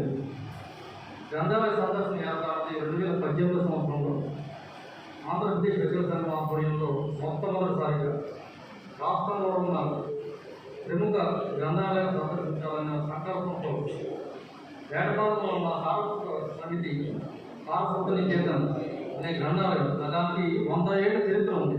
గాంధీ గారు ప్రారంభించిన గ్రంథాలయం. ఆ గ్రంథాలయంతో మొదలుపెట్టాం. మేము అనుకున్నది ఒక 20-30 మంది రాష్ట్రంలో చదువుకొని ఆ సందర్శన యాత్ర వెళ్దాం అనుకున్నాం. కానీ ఆ ఊళ్ళో ఉన్న పాలక మండలి చాలా ఉత్సాహం చూపించి ఆ ఊరు మొత్తం దాదాపు తరగవచ్చు. ఆ రోజు కార్యక్రమం దాదాపు స్థానికంగా 150-200 మంది అక్కడ ఉండగా ఇక్కడ మేము మా రాష్ట్ర స్థాయిలోని కౌలు రచయితలు కలిసి 40 మంది 50 మంది ఆ రకంగా ఆ రోజు చక్కగా కార్యక్రమం దిగ్విజయం జరిగింది. ఆ తర్వాత కరోనా రావడంలోనే ఈ సందర్శన యాత్రకు బ్రేక్ పడింది తాత్కాలికంగా. ఇప్పుడు ఈ రోజున అన్నమయ్య గ్రంథాలయం 2వ కార్యక్రమంగా మనం ఈ రోజున ఈ గుంటూరులో ఉన్న ఈ అన్నమయ్య గ్రంథాలయం సందర్శించుకున్నాం. ఈ గ్రంథాలయంలో ఉన్న గొప్ప గొప్ప పుస్తకాలను అందరిలా ఇంతకుముందే సందర్శించుకున్నాం. దాదాపు వేలాది పుస్తకాలు అటు చరిత్రకు సంబంధించిన చాలా అపూర్వమైన పుస్తకాలు ఉన్నాయి. ఇవన్నీ మనం సందర్శించాం. ఇది ప్రధాన అంశం. ఈ అంశం పెట్టడానికి కారణం ఏంటంటే కేవలం ఈ రోజున పుస్తకాలు చదివి పఠనాసక్తి తగ్గిపోవడం పరిస్థితి మనం తెలిసిన విషయమే. టీవీకి వచ్చిన తర్వాత, టెలిఫోన్ వచ్చిన తర్వాత ఇటువంటి పరిస్థితుల్లో గ్రంథాలయం మీద ప్రజలను మండించే విధంగా, ప్రజలను చైతన్యవంతం చేసే విధంగా, మన స్టేట్లో ఉన్న గొప్ప గ్రంథాలను ప్రశ్న చేసే విధానానికి ఇది అంతరాత్మకంగా మనం ఈ గ్రంథాల సందర్శన ఏర్పాటు చేసుకోవడం జరిగింది. అలాగే కౌలు రచయితలు కూడా మన పుస్తకాలు ఈ గ్రంథాలలో ఉన్నట్టయితే మన ఉన్నత కాలంలో పాటు భవిష్యత్ తరాల్లో కూడా ఈ పుస్తకాలు చదువుకునే అవకాశం ఉంటుంది కనుక మన గ్రంథాలను కూడా మన సొంతంగా రచనలు కూడా ఈ గ్రంథాలయంలో పెట్టి భవిష్యత్తులో మనం ఉన్నా లేకపోయినా మన తరంలో కూడా తరాలు కూడా ఈ పుస్తకాలు చదువుకునే విధంగా ఈ గ్రంథాల సందర్శన మనం అంతరాత్మ చేసాం. ఈ రకంగా ఈరోజు ఈ మొదటి అంశం మనం విజయవంతం చేసుకున్నాం. ఇక రెండవ అంశం మన ఆంధ్రప్రదేశ్ కవితా సంఘం వేయడానికి నేపథ్యం 2018 సెప్టెంబర్లోని విజయవాడ కార్పొరేషన్లో దాదాపు రాష్ట్ర స్థాయిలోని కవులందరూ కవిసేవలు నిర్వహించాం. దానికి 100 మందికి పైగా కవులు వచ్చారు. అది అంశం ఏంటంటే మన ఆంధ్రప్రదేశ్లో ఉన్న గొప్పతనానికి ఆడే విధంగా కవిత్వం రాయడానికి ఆహ్వానించాం. అటువంటి కవిత్వంతో 75 కవితలతో ఈరోజు పుస్తకం వేసాం. ఇది కూడా చాలా ఆలస్యమైంది. 2018 సంవత్సరం రావాల్సింది. కరోనా తర్వాత వచ్చిన కారణాల వల్ల మన ఈ పుస్తకం ఆర్థికంగా రావడం జరిగింది. కాకపోతే ఏంటంటే మనం ఒక స్ఫూర్తినిచ్చామని చెప్పడం తప్పదు. ఎందుకంటే ఆంధ్రప్రదేశ్ విడిపోయిన తర్వాత మొట్టమొదటిసారిగా మన ఆంధ్రప్రదేశ్ గొప్పతనం చాటే విధంగా పుస్తకం తీసుకురావాలని మనకు కలిగింది, ఆంధ్రప్రదేశ్లో కలిగింది. దీని తర్వాత స్ఫూర్తి పొంది తెలంగాణలో ప్రతి జిల్లాకి ఒక పుస్తకం ఇస్తున్న విధంగా మన కార్యక్రమం ప్రధానంగా వాడు స్ఫూర్తిగా తీసుకుని ఆ కార్యక్రమాలు రూపొందించారు. ఆ ప్రభుత్వం కూడా జిల్లా కవిత్వం, జిల్లా చరిత్రను కూడా అందించే విధంగా, కొత్త జిల్లాలు కూడా చరిత్రను కూడా సంక్షిప్తంగా అందించే విధంగా పుస్తకాలు వేస్తున్నారు. కానీ మన ప్రభుత్వం దురదృష్టం ఏంటంటే మన ప్రభుత్వం మన జిల్లాలను పట్టించిన పరిస్థితి లేదు.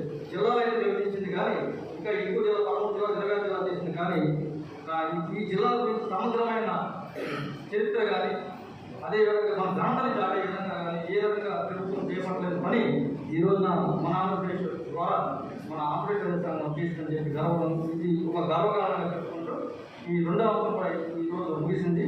ఈ రెండవ అంశానికి సభాయిపోయిన వెంకటరమణ గారికి ధన్యవాదాలు తెలియజేసుకుంటూ ఇక ముఖ్య అతిథిగా విచ్చేసిన శ్రీ గంగా సత్యనారాయణ గారిని వేదికకు రావాల్సిందిగా ఆహ్వానిస్తున్నాం. వారికి సంఘపరంగా చిరు సర్కారు, ఎందుకంటే ఎలా మనం చూసాం పైన మన అన్నమయ్య గ్రంథాలయానికి వెళ్తే వారు స్వయంగా వచ్చి కౌలు రచనలను స్వయంగా పుస్తకాలను చూపించి అలాగే వాళ్ళ గ్రంథాలయం సందర్భంగా గ్రంథాలయానికి ఇచ్చేసిన సందర్భంగా వారి ఆతిథ్యం కూడా ఇచ్చారు. బయట చూసారు కొంతమంది ఇప్పుడు వచ్చారు.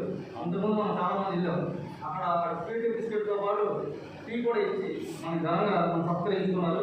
వారికి ఆంధ్రప్రదేశ్ జిల్లా తిరు సత్కారంగా కోరుకుంటాం.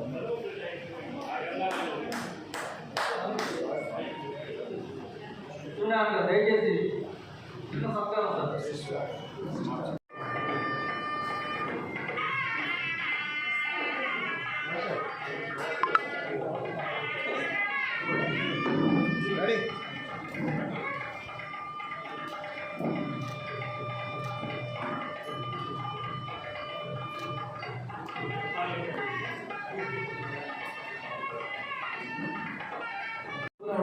సాహిత్య కార్యక్రమాలు కానీ సంస్కృతి కార్యక్రమాలు కానీ ఆ రకంగా వీటి చాలామంది ఎవరికి రచయితలకి కళా సంస్థ ఈ సంస్థ చాలా సహకారం అందిస్తుంది. వారికి మా ఆంధ్రప్రదేశ్ ప్రభుత్వం ఉన్న ఈ సహకారం.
అలాగే ఈ పుస్తకాన్ని ఆవిష్కరణ చేయవలసిందిగా మా ఆంధ్రప్రదేశ్ రచయిత సంఘం అధ్యక్షుడు శ్రీ సోమంత వెంకటబాబు గారు కూడా వేదిక రావాల్సిందిగా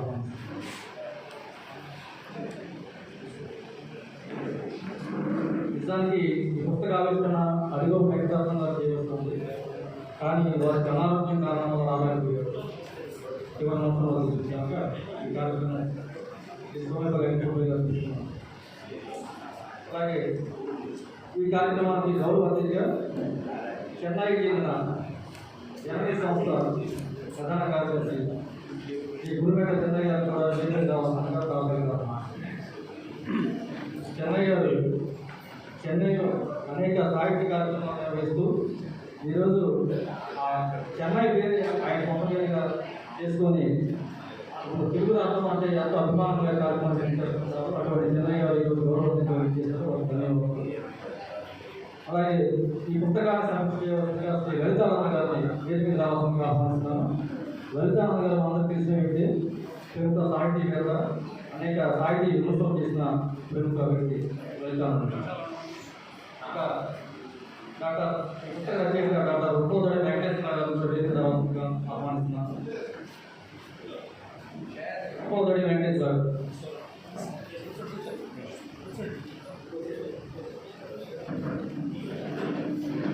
ఉపోదడి వెంకటేశ్వర పరిచయం చేయాలంటే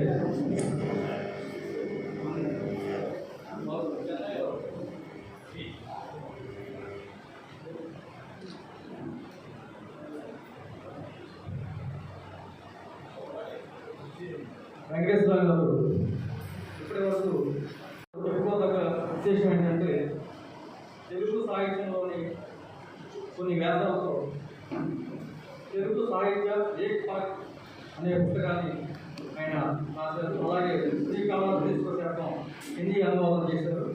శబ్కే పదే హిందూ హైదు సంస్కృతి వచ్చారు. అలాగే తెలుగులోని ప్రకంపనం, వెంకటేశ్వర శతకం, ఉచిద్వీపం, పునరపి, జననీ శతకం, వెంకటేశ్వర మధుకాలాలు, పాఠం, దక్షిణాలు చక్రవర్తి రాసిన పుస్తకాలు. ఇప్పుడు ఈ 5వ పుస్తకం 9వ పుస్తకం ఇది. ఈ పుస్తకాన్ని ఆవిష్కరణ సభకు ఇచ్చేసిన మీ అందరికీ మరోసారి స్వాగతం పలుకుతూ కార్యక్రమాన్ని నిర్వహించవలసిందిగా కార్యక్రమం నిర్వహించవలసిందిగా జయప్రకాశం కోరుతూ ఈ కార్యక్రమాన్ని మరో ముఖ్య అతిథి శ్రీ చిత్తూరు మస్తాన్న గారు కూడా వేదిక రావాల్సిందిగా ఆహ్వానిస్తున్నాను. మస్తాన్నయ్య గారు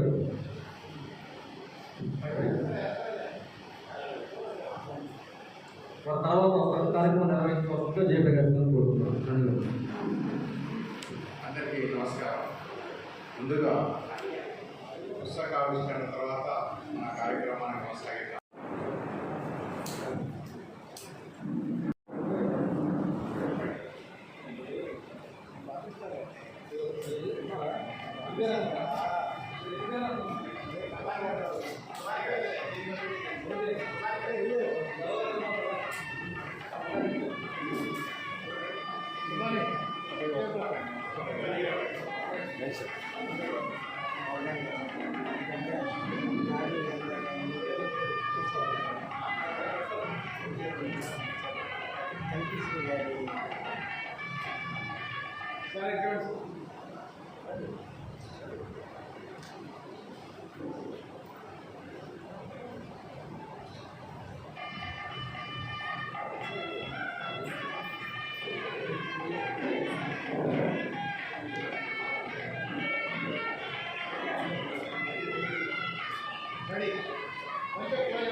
నమస్కారం.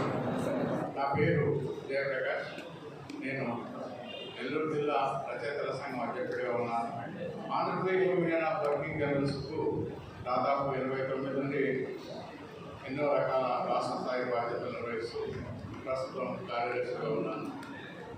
ఈరోజు నేను నిమిషం గ్రంథాలయ గురించి మాట్లాడాలనుకుంటున్నాను. నా జీవితంలో నేను ఉస్మానియా యూనివర్సిటీ సెక్రటరీగా చేశాను. అతి తక్కువ మార్కులతో పాస్ అయ్యాను. నాకు అవసరం 36-37 మార్కుల నుంచి రాను. ఇన్ని సంఘాలకు నాయకత్వం చేస్తున్నది కారణం గ్రంథాలయాలు. మా మేనమామ గ్రంథాలయంలో డిప్యూటీ ఆఫీసర్ ఉండేవాడు. ప్రతిరోజు కొన్ని పుస్తకాలు తెచ్చేవాడు. ఆ రోజుల్లోనే 10th క్లాస్ లోపలనే లతా సాహిత్యం, చరస్ సాహిత్యం, రాచకొండ విశ్వనాథ శాస్త్రి గారిది, తర్వాత డాక్టర్ శ్రీనారాయణ రెడ్డి, పెద్దలు ప్రతి ఒక్కరి సాహిత్యం చదివేశారు. కారణం ఏంటంటే ఒకటే కారణం, మాకు ఆ రోజు సెల్ ఫోన్ లేవు, టీవీ లేవు, రేడియో లేవు. కాబట్టి పుస్తకం రోజు కనీసం 3 నుంచి 4 పుస్తకాలు చదివేవాడు. అది ఒక వ్యసనంగా చదివేవాడు. తర్వాత ఆంధ్రప్రభ ఎడిటింగ్ నుంచి ఎడిటర్ వరకు చదివేవాడిని. లక్ష్మారెడ్డి గారు అని ఒక టీచర్ ఉండేవాడు. ఉదయం అవన్నీ రాయమనేవాడు. ఇన్ని సంఘాలకు రచయితల సంఘం, తర్వాత జర్నలిస్టుల సంఘం, కన్జ్యూమర్ ఫోరం, రైతు ఇన్ని సంఘాలకు నాయకత్వం చేస్తున్నట్టే కేవలం గ్రంథాలయాల పరిచయాలు, ఆ పుస్తకాలు చదవడం వల్ల ఈ రోజున కొన్ని వందల పుస్తకాలు నా దగ్గర ఉండేవి. హైదరాబాద్లో ఉన్నప్పుడు వాటిని కూడా సుందరయ్య గారి గ్రంథాలయానికి ఇచ్చేయడం జరిగింది. ఎందుకంటే ఒకడే కొడుకు డాక్టర్, అబ్బాయికి ఇంట్రెస్ట్ లేదు, అంతా కార్పొరేట్స్లో లేకుండా వచ్చారు. నేను పోయిన తర్వాత ఈ పుస్తకాలు వ్యర్థమైతాయని కొన్ని వేల పుస్తకాలు ఇచ్చి మిగతాయి నెల్లూరు సింహపూర్ యూనివర్సిటీకి ఇవ్వడం జరిగింది. అయితే ఈరోజు తల్లిదండ్రులు కానీ ఉపాధ్యాయులు కానీ పుస్తకాలు చదవడము, పుస్తకాలని కొనడము ఇవన్నీ నేర్పించడం లేదు. ఆయన నేర్చుకోవడం కూడా లేదు విద్యార్థులు.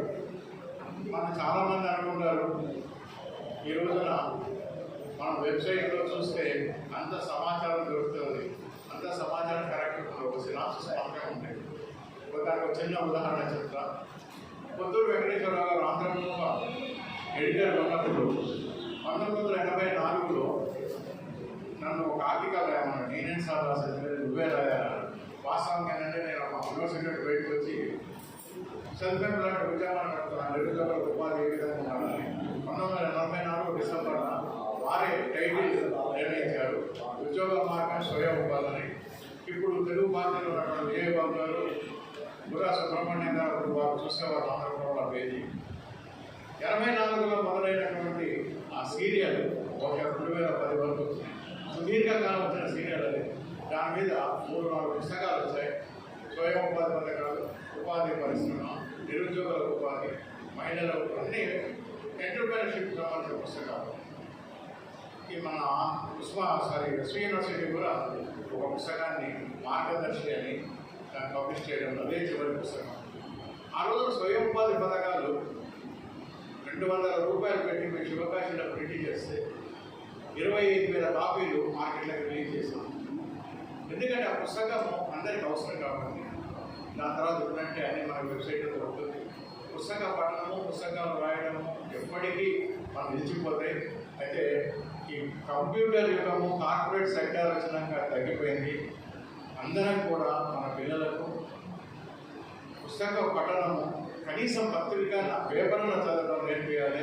ఎంతవరకు అంతవరకు మనం ఆ కార్యక్రమాన్ని చేయాలని ఆశిస్తూ ఆంధ్రప్రదేశ్ రచయితల సంఘం చేపట్టినటువంటి కార్యక్రమం నెక్స్ట్ మా జిల్లా కూడా నేను ఆహ్వానిస్తున్నాం. వర్తమాన సమాజంలో మా దగ్గర 150 సంవత్సరాలు గ్రంథాలయం ఉంది. నేను ప్రకాష్ గారికి చెప్పాను. తిక్కన గారు రాసినటువంటి కాలక్రమ గ్రంథాలు ఉన్నాయి. నెక్స్ట్ అక్కడికి వస్తే అక్కడ అన్ని ఏర్పాట్లు నేను చేస్తాను. అక్కడ మననే జాతీయ కవి సమ్మేళనం పెట్టాము. సుబ్బయ్య గారు, మా శ్రీనివాసరావు గారు, సూర్యపేట ప్రకాష్ గారు అందరూ వచ్చారు. ప్రతి 2 సంవత్సరానికి ఒకసారి నాకు జాతీయ కవి సమ్మేళనం పెట్టాం. ఒకసారి రాష్ట్రానికి అనుకున్నాం కానీ అనుకోకుండా జాతీయ కవి సమ్మేళనం వెళ్ళింది. చాలామంది వచ్చారు, చాలా బాగా జరిగింది. కాబట్టి అక్కడ ఏ కార్యక్రమం జరిగినా నేను తెలియజేస్తాను. మీరు ఎప్పుడైనా రావచ్చు. లేదు కార్యక్రమం గురించే కాదు, వేరే పనులకు తెలిసినా నన్ను సంప్రదించవచ్చు. నా ఫోన్ నెంబర్ అందరి దగ్గర ఉంది. నేను ప్రెస్లో ఉంటుంది, ఆ ప్రెస్లో కూడా కనిపిస్తాను. వ్యక్తిగత పనుల మీద వచ్చినా నన్ను కలవచ్చు. నాకు ఈ అధ్యక్ష స్థానం ఇచ్చిన ఆంధ్రప్రదేశ్ రచయితల సంఘానికి ధన్యవాదాలు తెలియవచ్చు. వెంకట సుబ్బయ్య గారిని మాట్లాడవచ్చు. ఈ కార్యక్రమానికి అధ్యక్షులు వహించినటువంటి నెల్లూరు జిల్లా రచయితల సంఘం అధ్యక్షులు శ్రీ జయప్రకాష్ గారు, జనని సంస్థ అధ్యక్షుడు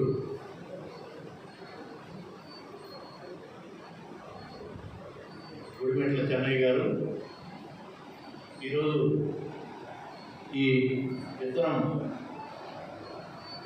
సమీక్ష చేయడానికి ఇచ్చేసినటువంటి ప్రముఖ కవి విమర్శకులు శ్రీ లలితానంద్ గారు, శ్రీ తెలపాక ప్రకాష్ గారు, ముఖ్యంగా విత్తనం హైకు సంపుటి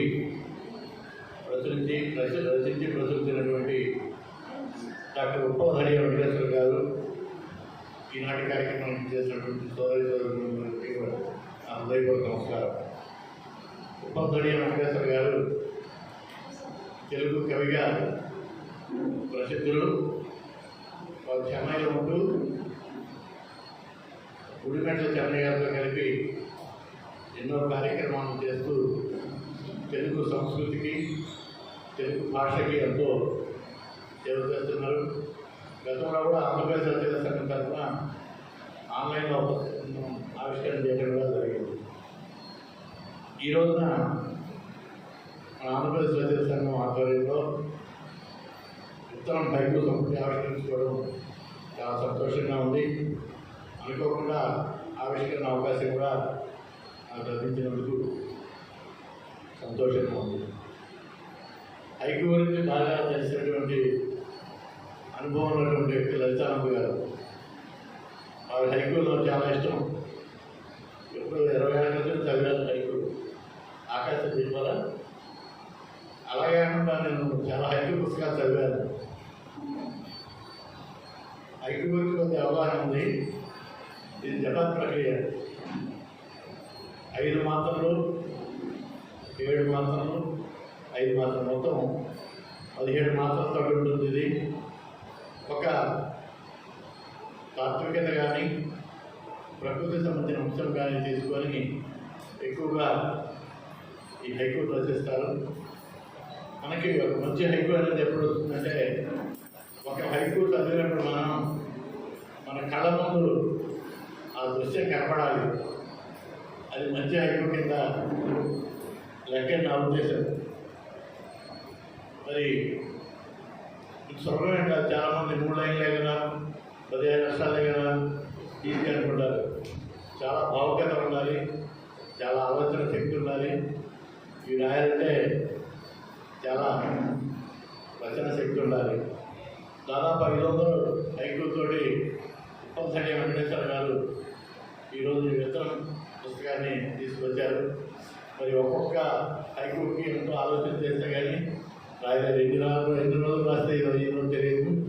మరి హృదయపూర్వకంగా నేను అభినందనలు తెలియజేస్తూ భవిష్యత్తులో ఇంకా మంచి పుస్తకాలు రాయాలని, మరి చెన్నైలో తెలుగు సంస్కృతి వ్యాప్తికి ఇంకా బాగా కృషి చేయాలని, వారు అంత దూరాభారంగా ఎంతో శ్రమ తీసుకొని ఇక్కడికి వచ్చి ఈరోజు ఆంధ్రప్రదేశ్ తెలుగు సంఘం తరఫున ఈ పుస్తక ఆవిష్కరణకు అవకాశం ఇచ్చినందుకు చెన్నై గారికి, ఉప్పంశెట్టి వెంకటేశ్వర గారికి హృదయపూర్వక ధన్యవాదాలు తెలియజేస్తూ మీ దగ్గర సెలవు తీసుకున్నాను.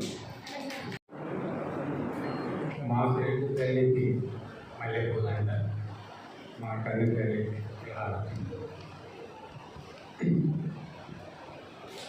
మిత్రులారా,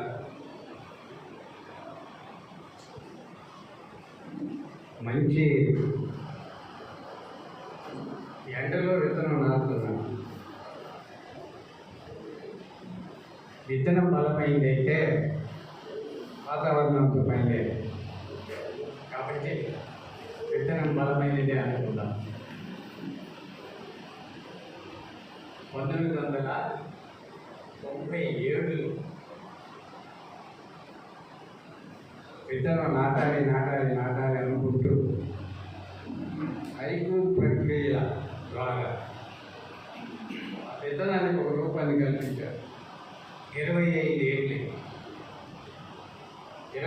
ఏళ్ళుగా తను చేసిన కృషికి ఈనాడు 2015 సెప్టెంబర్ 13న ప్రారంభించిన ఆంధ్రప్రదేశ్ రచయితల సంఘం ఆధ్వర్యంలో జరగాలని ఉంది.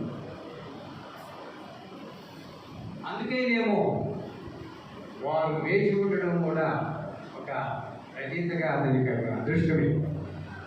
మద్రాసు మహాపట్నంలో మేము మా వంతు కృషి చేస్తూనే ఉన్నాం. మద్రాసు రాష్ట్రంగా ఉండి 56లో విభజన జరిగి ప్రత్యేక రాష్ట్రంగా ఆంధ్రప్రదేశ్ ఉన్నప్పుడు మేము అక్కడే ఉన్నాం. మేము రాష్ట్రేతలు, ప్రవాసాంతులు ఉంటాం.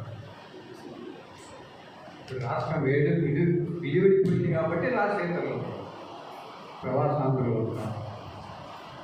ఇకపోతే సెప్టెంబర్ 19, 2015లో ప్రారంభించి ఒక్కొక్క కార్యక్రమాన్ని సాహిత్యపరంగా ఆంధ్రప్రదేశ్లో దేదీప్యమానంగా సాహిత్యానికి కృషి చేస్తూ ఒక్కొక్క రచయితను ప్రోత్సహిస్తూ 2015 నుండి ఇప్పటి వరకు నిర్విఘ్నంగా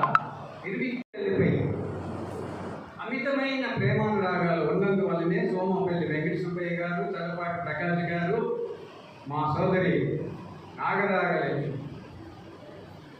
నిజంగా నాగరాగలక్ష్మి గారు మాకు 2000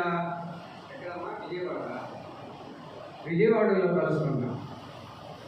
సోమపల్లి వెంకట సుబ్బయ్య గారు 2009లో జయంతి పబ్లికేషను గుంటూరు జిల్లా రచయితల సంఘం సంయుక్త ఆధ్వర్యంలో సాహితీ సదస్సు 2009 12వ తారీఖు ఏప్రిల్ ఆదివారం. అక్కడ నిజంగా మిమ్మల్ని ఎందుకు మర్చిపోలేదు అంటే ఆనాడు రాజలక్ష్మి గారు ఉన్నారు, చలపాక ప్రకాష్ గారు పరిచయం అయ్యారు. ముందే 2006లో పరిచయం అయ్యారు. అయినా అక్కడ శ్రీనగర్ స్వామి గారు, లలిత గారు, అనురాధ్ గారు, సాధన వెంకటస్వామి నాయుడు గారు, ఇలాంటి పరిచయాలు మాకు రాజేతర ప్రాంతంలో ఉన్న మాకు నిజంగా భాగ్యం. అలాంటి ఒక అవకాశాన్ని కల్పించిన సోమేపల్లి వెంకట సుబ్బయ్య గారి సమక్షంలో మా సంస్థకి చెందిన మద్రాసు మహాపట్నంలో ఉంటూ ఉన్నత పదవిలో ఉంటూ బాధ్యతలను సక్రమంగా నిర్వహిస్తూ ఇటువైపు సాహిత్యానికి, భాషకి అనితర కృషి చేస్తున్న మా ఉప్పలదల్లి గారికి సభాముఖంగా అభినందనలు తెలియజేసుకుని అదృష్టం భాగ్యం నాకు కలిగించిన సోమ్యపల్లి వారు నిజంగా వారు సభృతి. 2012లో కిరణ్ కుమార్ రెడ్డి గారు ముఖ్యమంత్రిగా ఉన్నప్పుడు 4వ ప్రపంచ తెలుగు మహాసభలు 28వ తారీఖు డిసెంబర్ జరిగిన కార్యక్రమంలో మేము కలుసుకున్నాం. సాహిత్య ప్రియులు. ఈనాడు ఈ పుస్తకము ఆవిష్కరణకు ముందు జరిగిన మన ఆంధ్రప్రదేశ్ అన్న పుస్తకాన్ని ఆవిష్కరణ కార్యక్రమంలో ఆ పుస్తకాన్ని ప్రకాశం జిల్లా రచయితల సంఘం అధ్యక్షులుగా ఎంతో కృషి చేసిన వాణి హనుమారెడ్డి గారికి అంకితం ఇవ్వడం నిజంగా నా జన్మదినం. విన్నందువల్ల చూసినందువల్లనే నా జన్మదినమైంది. ఇక ఆ పుస్తకాన్ని అనేక కష్ట నష్టాలకు వచ్చి ప్రజల ముందుకు తెచ్చి సాహిత్యవేత్తల మధ్య పంచి ఎంతో నిరంతర కృషి చేస్తున్న సోమేపల్లి వారికి, చలపాటి వారికి, తదితర కార్యవర్గ సభ్యులకి శిరస్సు వంచి నమస్కరిస్తున్నాను. మిత్రులారా, నేను సోమేపల్లి వారికి కూడా ఒక ఇటీవల 2020లో ఈ కరోనా కాలంలో కూడా ఒక అంతర్జాల సదస్సు నిర్వహించారు. వెలుగు వారి జన్మదినం 29. అక్కడ నేను అంతర్జాలంలో ముఖ్య అతిథిగా ఆహ్వానించారు సోమేపల్లి వారు. నిజంగా నాకు చాలా ఆనందదాయకం. ఒకటి మాత్రం చెప్పదలుచుకుంటున్నాను, సుదీర్ఘ ప్రసంగం చేయదలుచుకోవాలి. ఎందుకంటే సమయం 12 గంటల 40 నిమిషాలు. అన్నమయ్య వేదికలో అన్నమో రామచంద్ర, అన్నమయ్యనే అంటారు, రామచంద్రయ్య కూడా మంచివాడు.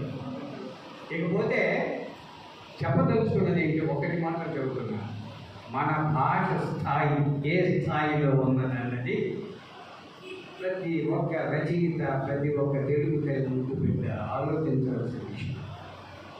మనం ఎక్కడున్నామంటే ఇప్పుడు 2వ స్థానం నుండి అంచెలంచెలుగా పైకి ఎదిగే పద్ధతి కానీ ఆహ్వానించదగ్గది, దిగువకి వెళ్ళే పద్ధతి అనుసరించవచ్చా. 4వ స్థాయి నుండి 2వ స్థాయికి వచ్చి మన్నించారు. 2వ స్థాయి నుంచి 4వ స్థాయికి దిగజారిపోయి ఈ విషయాన్ని కొద్దిగా ఆలోచించారు ఈ సంఘాల వారు. ముఖ్యంగా మేము కూడా చదవడంలో ఒక సంఘాన్ని నిర్వహిస్తున్నవారు. ఈ తెలుగు సంఘాల వారు బాధ్యత భాషకి ఏ విధంగా, ఎక్కడ, ఏ విధంగా అన్యాయం జరుగుతుంది, ఎవరు దానికి కార్యకర్తలు, ఎందువల్ల ఆ విధంగా జరుగుతుందని చాలా పిహెచ్డీ చేసేవాళ్ళు 4 ఏళ్ళు ఒక ఒక ఒక విశేషంపై అధ్యయనం చేస్తారు. అనేక నష్టాలకు వచ్చు. మరి నీ తల్లి భాష పోతే నీ అస్తిత్వమే పోతుందే. అస్తిత్వం పోయిన తర్వాత నీవు ఎవడైతే నీకేమి, ఎవరైతే నీకు, ఎవడగలుగుతాడు? అది ఉంటేనే నీవు ఫలాని ఫలాని ఫలాని, అవునా? అలాంటి భాషను కాపాడుకునే దశలో ఏమైంది మన భాషలో? బాగానే ఉందా? కొంచెం పరిశోధించండి. సాహితీవేత్తలకు, ముఖ్యంగా పండితోత్తములకి, అమ్మగారు లాంటి వారి విద్యావేత్తలకి చెప్పేది ఒకే ఒక విషయం.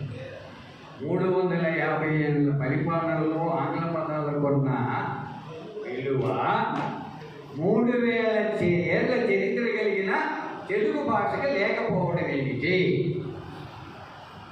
ప్రశ్నించు. మనము మన పదాలను ఎంతవరకు ఉపయోగిస్తున్నాము?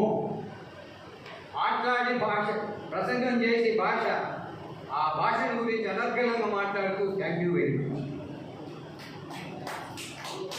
అనేవాళ్ళు అందరూ ఏమనాలి? వాళ్ళని ఏమనాలి? So next to my house ఏమనాలి? ఆ ప్రక్క ఇంటికి రాలేరా, అనలేదా? ఇలాంటి చిన్నగా ఉండొచ్చు. నేను సాధారణ వ్యక్తిని, తెలుగు భాషాభిమానిని మాత్రమే. ఇది అందరికీ సాహితీవేత్తలకే నా విజ్ఞప్తి. సాహితీవేత్తలు ఈ విషయమై శ్రద్ధ వహించి ఈ భాష ఒకనాడు తెలుగలేల ఎన్న దేశము తెలుగు, ఏలు తెలుగు వల్ల పొంద తెలుగు కండ, ఎలా నువ్వులు కొలువ ఎరుగవే భాషాది దేశ భాష తెలుగు లెస్స అన్న ఆ మహనీయుని కీర్తిని చాటండి అయ్యా, చాటండి, చాటండి. తన భాష సులువైనా, తనకు తెలుగులో ప్రావీణ్యత, సంస్కృతంలో ప్రావీణ్యత ఉన్నా ఆముక్తమాలిన గ్రంథాన్ని తెలుగులో, అంత తెలుగులో రాసేవేమని పాడి అడిగితే తెలుగదేలయన్న దేశము తెలుగు. మరి అంతటి మహత్తరమైన మహోత్కృష్టమైన ఖ్యాతి చెందిన భాష, దశ దిశలా వెలిగిన భాష, 15 కోట్ల జనాభా కలిగిన తెలుగువారి మధ్య నలిపి ఎందుకులే భాష గురించి మాట్లాడేటప్పుడు కాస్త బాధగానే ఉంటుందండి. దయచేసి దేవతలారా మీకు చేతులెత్తి నమస్కరిస్తున్నాం. మన పాత పదాలని ఉపయోగించండి, తర్జుమా చేయగలిగినవి చేయండి, చేయలేనివి తెలియదు. సాధ్యమైనంత వరకు కొన్ని పదాలు సాధ్యపడవు అన్నమాట. అందుకని జుట్టు పీక్కుని దాని కొరకు సమయాన్ని వెచ్చించుకుగా వద్దు. కానీ సాధ్యమైనంత వరకు ఉపయోగించి తెలుగు పదాలను ఉపయోగించి అని విన్నవించుకుంటూ మా సంస్థ సంయుక్త కార్యదర్శి పుస్తకాన్ని మా సోమపల్లి వారు ఆవిష్కరించగా, ఒకప్పుడు నేను నెల్లూరు జిల్లాగా ఉన్నప్పుడు పుట్టానయ్యా 1950లో. ఇప్పుడు ప్రకాశం జిల్లాకు చెందిన వాడిని అయ్యాను. ప్రస్తుతం చెన్నై వాడు, పుట్టుకతో చెన్నై వాడు. ఆయనను మూవాలు చెప్పుకునేప్పుడు చెప్పవలసి వచ్చింది కాబట్టి చెప్పాను. ఈ పల్నాటి సీమలో మాట్లాడే భాగ్యం కలిగజేసిన సోమపల్లి వారికి, మా మిత్రుడు చలపాటి గారికి, ఇద్దరు తెలుగు మిత్రులకి అందరికీ శిరస్సు నుంచి నమస్కరిస్తూ తెలుగు తల్లిని కాపాడుకోండి, తెలుగు భాషను మరవకండి అని విన్నవించుకుంటూ సెలవు తీసుకుంటున్నాను. జై తెలుగు తల్లి. ధన్యవాదాలు.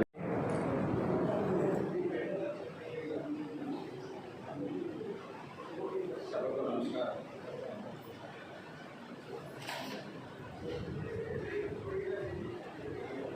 వీలైనంత వరకు ఔచిత్యం మనం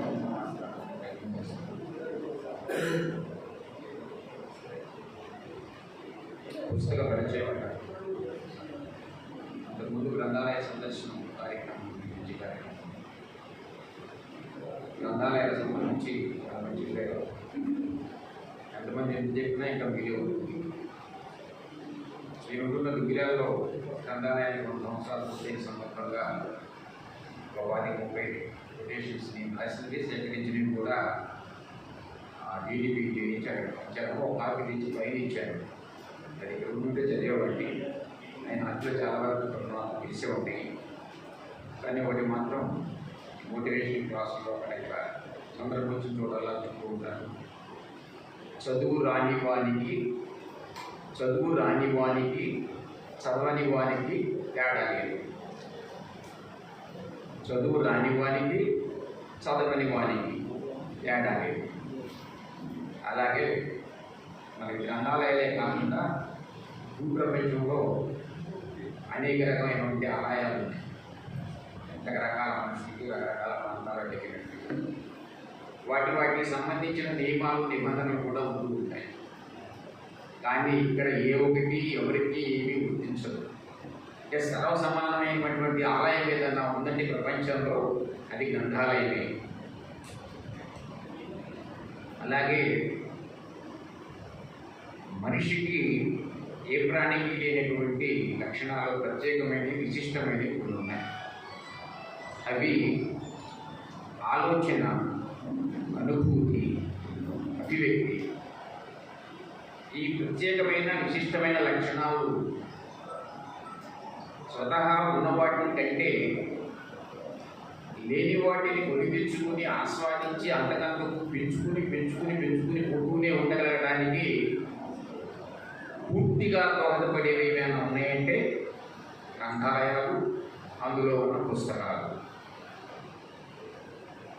ఒక పొలంలో పనిచేసుకునేవాడు ముఖ్యంగా వేసవి కాలంలో ఈ విత్తనాలు నాటే ముందు గడ్డెరవడం, గట్టులు పెట్టడం లాంటి పనులు చేసుకునే నాకు చేసినటువంటి నాతోటి వాడు ఇలాంటివి మరి సాగితీ విజ్ఞులు విన్యాసుల ముందు వచ్చి మాట్లాడగలగడానికి ఉన్న అనేక కారణాల కంటే అతి ముఖ్యమైన కారణం ఏంటంటే చదవటము.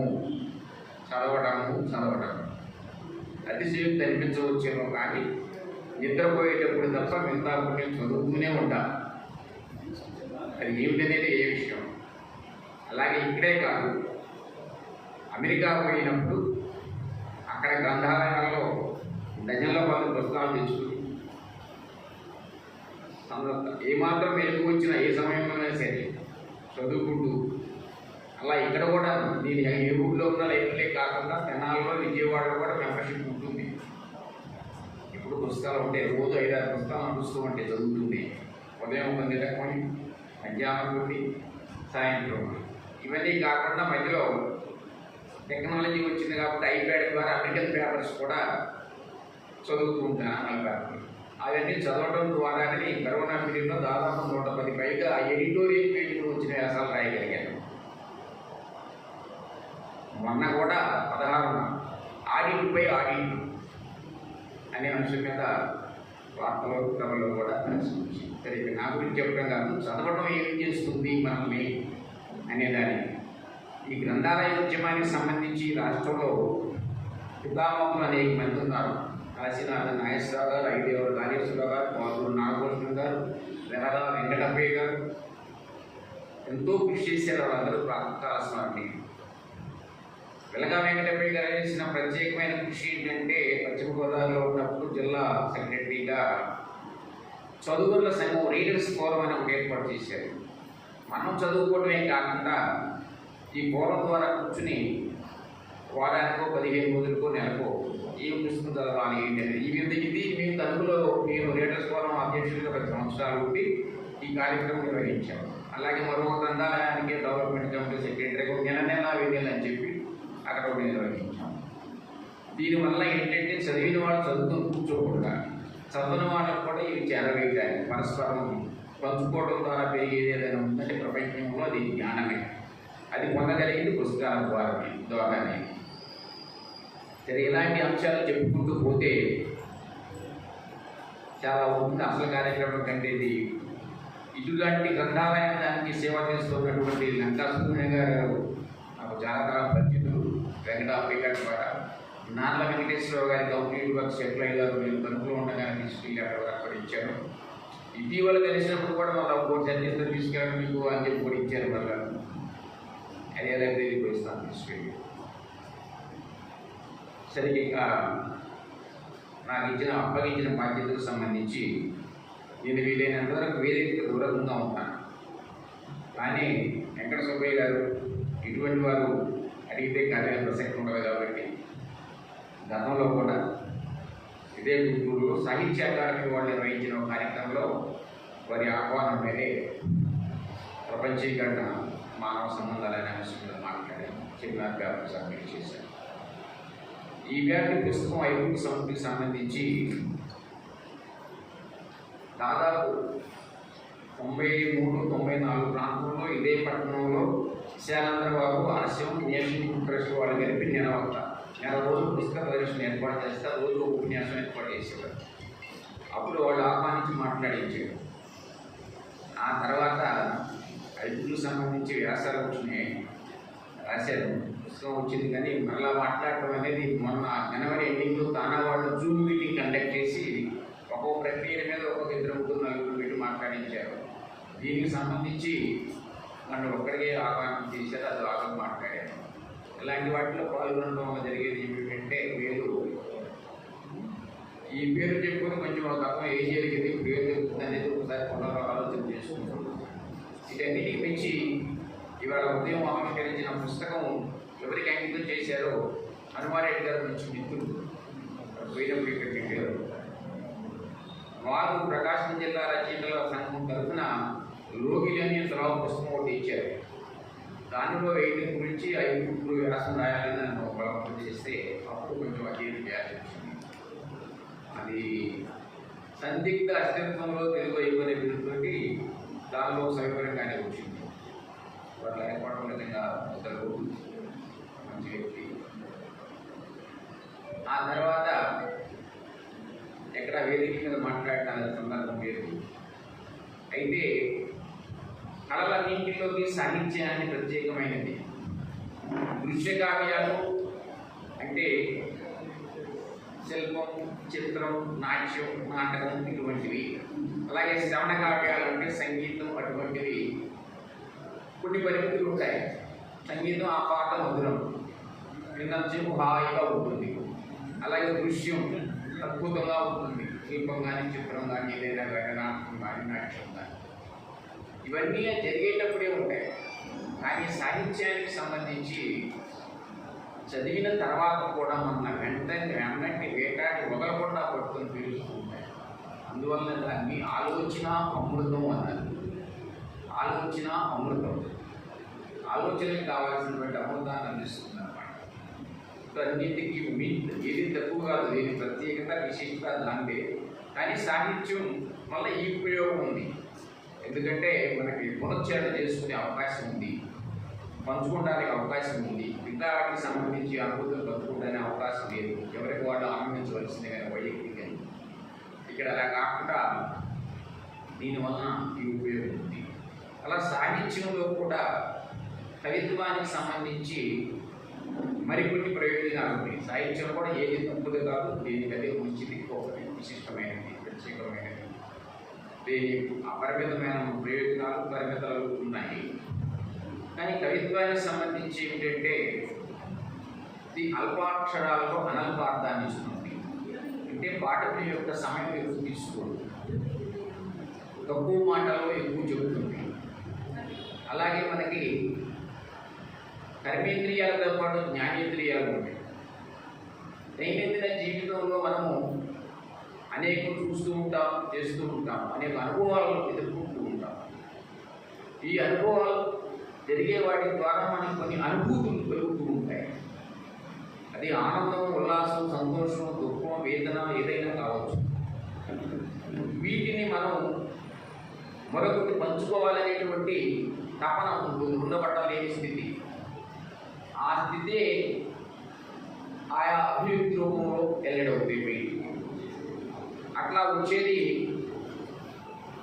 కవిత్వ రూపంలో రావటం ఏంటంటే తన యొక్క అనుభవాన్ని నాకు ఇలా ఉందని చెప్తే ఎవరికి నచ్చుతుంది తెలియదు. అందువల్ల వైయక్తికమైన వ్యక్తిలో చెందినటువంటి స్వీయ అనుభవాన్ని, వైయక్తిక అనుభవాన్ని సామూహిక అందరికీ తెలిసినటువంటి, అందరూ ఎదిగినటువంటి, అందరూ అర్థం చేసుకోగలిగినటువంటి వాటి ద్వారా పోల్చడం, దాన్నే పదచిత్రం అంటారు, భావచిత్రం అంటారు. ప్రతీకల ద్వారా తనకు తెలిసింది నలుగురికి పెంచే పద్ధతి.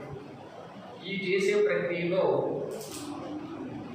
కవి చేసే ప్రయత్నమే ఈ కవిత్వం ద్వారా బయటకు వెళ్ళడం. అంటే మిగతా వాటికి లేనిది ఇక్కడ ఏమిటి అంటే, సరే ఇప్పుడు వరకు మాట్లాడినవి అన్ని కవిత్వాలకి వర్తిస్తాయి. అయితే ఇప్పుడు ఇక్కడ మనం దాని గురించి లోతులోకి వెళ్తే చాలా, కానీ మనం సమయం పాటించాలి కాబట్టి ప్రస్తుత విషయంలో వెళ్తారు. ఐక్యూకు సంబంధించి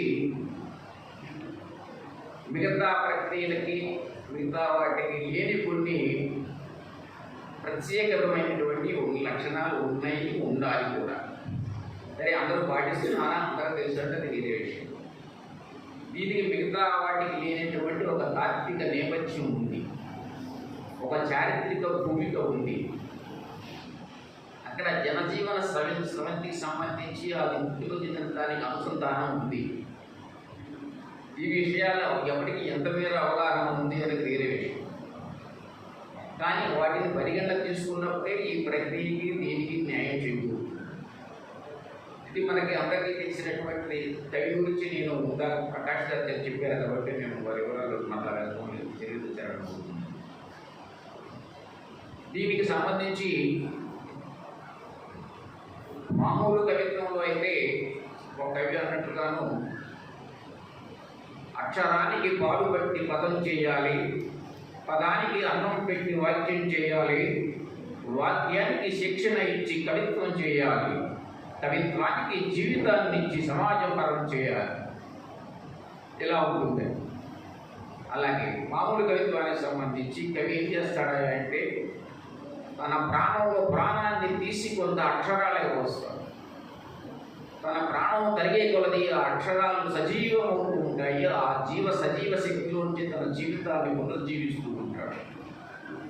ఈ సజీవ ప్రక్రియలో ఇదంతా కూడా సమాజం పంచుకుంటుంది.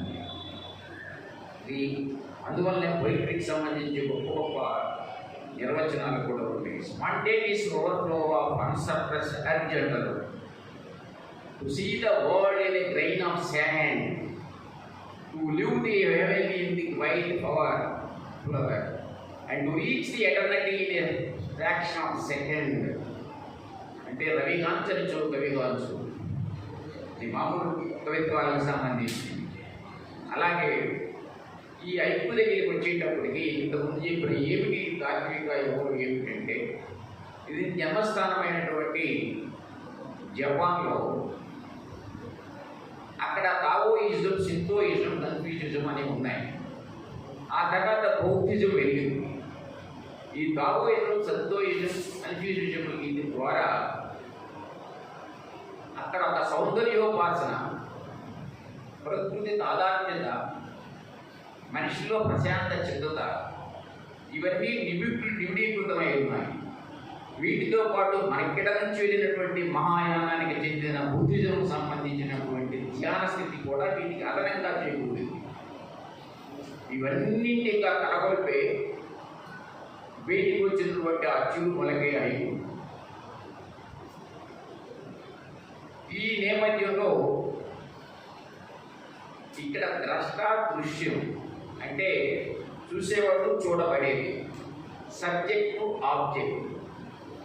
ఈ ద్రష్ట దృశ్యంలో ఐక్యమవటమే ఈ ఐక్యం జరిగేది.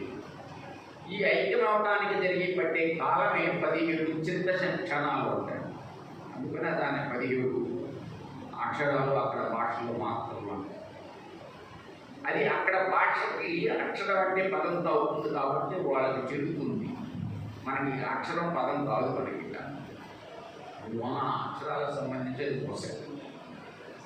ఇప్పుడు ఈ ద్రష్ట దృశ్యంలో ఐక్యమవటం అంటే, విదురుపుల గురించి తెలియాలంటే విదురుపుల గురించే తెలుసుకో, పైకి గురించి తెలియాలంటే పైకి నుంచే తెలుసుకో అని చెప్తారన్నమాట.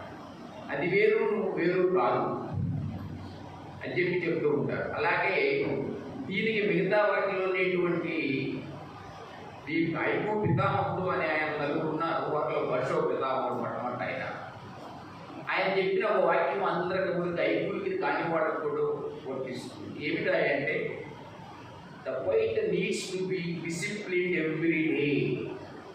The poet needs to be disciplined every day. కవి అన్నవాడు తగిన క్రమశిక్షణతో ప్రతిరోజు ఉండాలి. ఈ మాట మన కవి కాదు, మనిషి ప్రతి వాడికి కూడా గుర్తిస్తుంది ఒక విధంగా. అలాగే ఆయన చెప్పిన పట్టమ గొప్ప ప్రాచుర్యం చెందిన ఈ ఐక్యులో ప్రత్యేక లక్షణం ఏమిటంటే, ఏమీ లేదనిపించే దానిలోనే ఎంతో ఉండటం. ఆయన మొట్టమొదటి చెప్పింది బాగా ప్రపంచవ్యాప్తంగా ప్రసిద్ధి చెందింది, పాత కోనేరు, పాత కోనేరు తప్ప దొరికింది నీళ్ళ చదువు. అంటే కొన్ని వందల భాషలోకి ఒకే భాషలో కొన్ని మనకి తెలుగులోకి జిల్లాగా అనువాదం జరిగినాయి. అలాగే కుషోన్ అనే ఆయన బసోయి భక్తాశ్రమం అయితే ఈయనదేమో వస్త్రాశ్రమం. అలాగే మూడో ఆయన చిన్న చిన్న మనకి ప్రపంచంలో ఉన్న ప్రతి చిన్న రేటు పురుగు లాంటి చిన్న చిన్న వాటి గురించి కూడా చెప్తారన్నమాట. అలాగే మరో ఆయన శక్తి. ఈ నలుగురు అక్కడ స్తంభాలు లాంటి వాడు. ఇక్కడ మామూలుగా కవిత్వం అనగానే ఛందస్సు రహితంగా అంటుంటారు. ఛందస్సు అనేది భాషకు సంబంధించింది, కానీ కవిత్వం అనేది ఆత్మకు సంబంధించింది, కళాత్మకకు సంబంధించింది, ప్రకృతికి సంబంధించింది. ప్రకృతిలో ఐక్యమవుతాం, లీనం అవడం జరిగింది.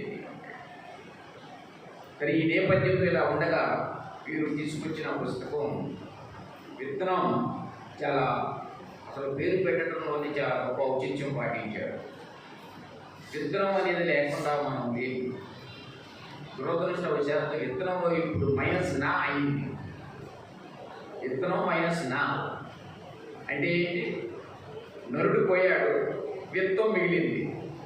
విత్తం అంటే తెలుసు కదా, డబ్బు, ధనం అర్థం. దాని చుట్టూ కానీ ఎంత ఏమి తిరిగినా కూడా అమెరికాలో 2-3 సైంటిస్టులు పిలిస్తే ఒకసారి చోట అనుభూతి గురించి మాట్లాడారు. అక్కడ అక్కడ ప్రస్తావించిన అంశమే ఈ విత్తనాన్ని కూడా రిలేట్ అవుతుంది కాబట్టి చెప్తున్నాను. మా నాన్న వీడు పొలం మట్టి తీసుకోకూడదు, ఏదో చదువుకు ఉద్యోగాలు చేద్దాం అనుకునేవాడు. అక్కడ అలా చెప్పారు. ఆ మట్టి తీసుకోవడం అనే గొప్ప పని అనేది అక్కడ జరగబట్టే సూర్యచంద్రుడు ప్రపంచం కాలం ఉంటుంది. వాళ్ళు అక్కడ మట్టి తీసుకోబట్టే మన నోట్లోకి అన్నం కొత్త వెళ్తుంది, మన నోట్లోకి పాలు పెరుగు ఇవన్నీ వెళ్తున్నాయి. ఆ పని లేకపోతే ఈ పని జరగదు. ఎంత సాంకేతికతలు వచ్చినా కూడా వాళ్ళు అక్కడ ఎండనక వాడనక పనులనక దక్కనకలా చేస్తూ ఉన్నారు కాబట్టి అందువల్ల అటు మట్టిలో నుంచి వస్తుంది విత్తనం. తాను ఆత్మహత్య చేసుకుని పై మొలకలా ఎగదలకు వస్తుంది. అటువంటి విత్తనం శీర్ష పెట్టడం అనేది చాలా ఆకర్షించింది ముందుగా. తర్వాత వారు చెప్పినప్పుడు పుస్తకాలు బాగా చదువుకున్నావు, మీకు ఎవరిష్టం బాగా అంటే బాగా రాసేవాళ్ళు కాదు, బాగా చదివేవాళ్ళు అంటే బాగా చదువుతున్నారు అన్నట్టు చెప్పారు. అని చదువుతారని చెప్పి వారికి కూడా డిగ్రీలు చేసి ఉద్యోగాలు తెచ్చిన కలిపి పుస్తకాలు ఇవన్నీ చూస్తే సామాన్యమైన పని కాదు. బహుభాషలో వచ్చిన వారికి ఎప్పుడు సామర్థ్యము దాని తాలూకు ఉన్నటువంటి సమర్థతలు ఏదో రూపంలో బయటకు వస్తాయి. ఉదాహరణ కావాలంటే మనకి ఆనంద కుమారస్వామి, రాహుల్ సాంకృత్యాయ, పివి నరసింహారావు, సంజీవదేవుడు లాంటి వాళ్ళు ఒక భాష అర్థంగా వచ్చిందంటే నువ్వు ఒక మెట్టు పైన ఉన్నట్టే మామూలు వాళ్ళు. ఆ విధంగా ఎన్ని భాషలు వస్తాయని. అలాగే వారు మామూలుగా ఈ చిట్టి పొట్టి గట్టి కవితలు రాసే వాళ్ళకి పుస్తకం ఎంత త్వరగా వచ్చేస్తుందా, తీసుకురావాలా, అందరికి తెలియాలా, దీంట్లో ఉన్నది మన పట్ల ట్రబుల్ ఏమిటి అని చెప్పేసి ఆత్ర తపన ఉంటుంది. అందుకు అతీతంగా ఎప్పుడో 50 సంవత్సరాల క్రితం మొదలైనటువంటి రైతులకు సంబంధించి ఇంతకాలం కూడా పుస్తకం తీసుకురాకుండా ఉండగలగడం అనేది చాలా గొప్ప విషయం. ఈ అందుకు వారిని కూడా అభినందించాలి. తర్వాత హైకూలకు సంబంధించి మామూలుగా కవిత్వం అనే దానిలోనే ఇటీవల కాలంలో అనుభూతి అనే మాట అంతకందుకు అంతర్ధానం అయిపోతుంది. మిగతా ఈ వాటి స్థానంలో చోటు చేసుకుంటున్నాయి. కానీ లారా లాంటి వారే కవిత్వం హృదయ సంబంధి అన్నాడు, అంటే అనుభూతి ప్రధానం అనేది. ఇది మరింత వాస్తవం హైకూలకు సంబంధించి. ఈ అనుభూతి అనగానే మనకి మామూలుగా వచ్చేది అనుభూతి గాఢత, అనుభూతి సాంద్రత, అనుభూతి తీవ్రత. కానీ ఇక్కడ ఇవి కాదు కావాల్సింది. అనుభూతి సౌకుమార్యం, అనుభూతి సునిశ్చితత్వం, ఇవి కావాలి. ఇవి ఎంత బాగా ఉంటే అంత మంచిగా వస్తాయి. ఇవి ఉండాలంటే మనిషికి తాను కోల్పోయి తను ఉన్నటువంటి పరిసరాలు ప్రకృతిలో సంలీనమైపోవాలి. అంటే అంతర్గతంగా ఉన్నటువంటి సౌకుమార్యం అభివ్యక్తిలో బయటికి వెళ్ళగలుగుతుంది. అంటే మనకి ఉన్నటువంటి అంతర్గత ఆలోచన భావుకతల సౌకుమార్యమే అక్షరాలకు తర్జుమా అవుతుంది. ఇది చాలా ముఖ్యం ఇప్పుడు సంబంధించి. ఇవన్నీ సాధారణంగా అనుకుంటే వీరి సమస్యలు మా తెలుగు తల్లికి మల్లె పూదట, మా కన్న తల్లికి మంగళాలకు ఈరోజు నాకు చాలా ఆనందదాయకమైన ఒక సందర్భంగా నేను స్మరిస్తున్నాను. మారిదాస మహాత్మ కాబట్టి ఈ జన్మాంతర సౌహృదం ఈరోజు ఇక్కడ కార్యక్రమం అన్నమయ్య గ్రంథాలయంలో వెంకటేశ్వర స్వామి దేవస్థానం ప్రాణాంజలి కార్యక్రమం జరగడం, పుష్పార్చన జరగడం అనేది చాలా ఆనందదాయకమైన ఒక అంశం. ఈ జన్మాంతర సౌహృదం అని నేను భావిస్తాను. మారిదాస మహాత్మ అంటాడు, రమ్యాన్ని వీక్ష భగవాంశ నిజమే చెప్తాం మగేసుకో సుజ్ఞోపించు చేతశాస్త్రానికి మూల అబోధపూర్వం భావస్థితాన్ని జన్మాంతర సౌహృదాన్ని. అంటే ఒక జన్మాంతర సౌహృదం లేకపోతే ఇటువంటి సందర్భాలు మనకు తక్కవు.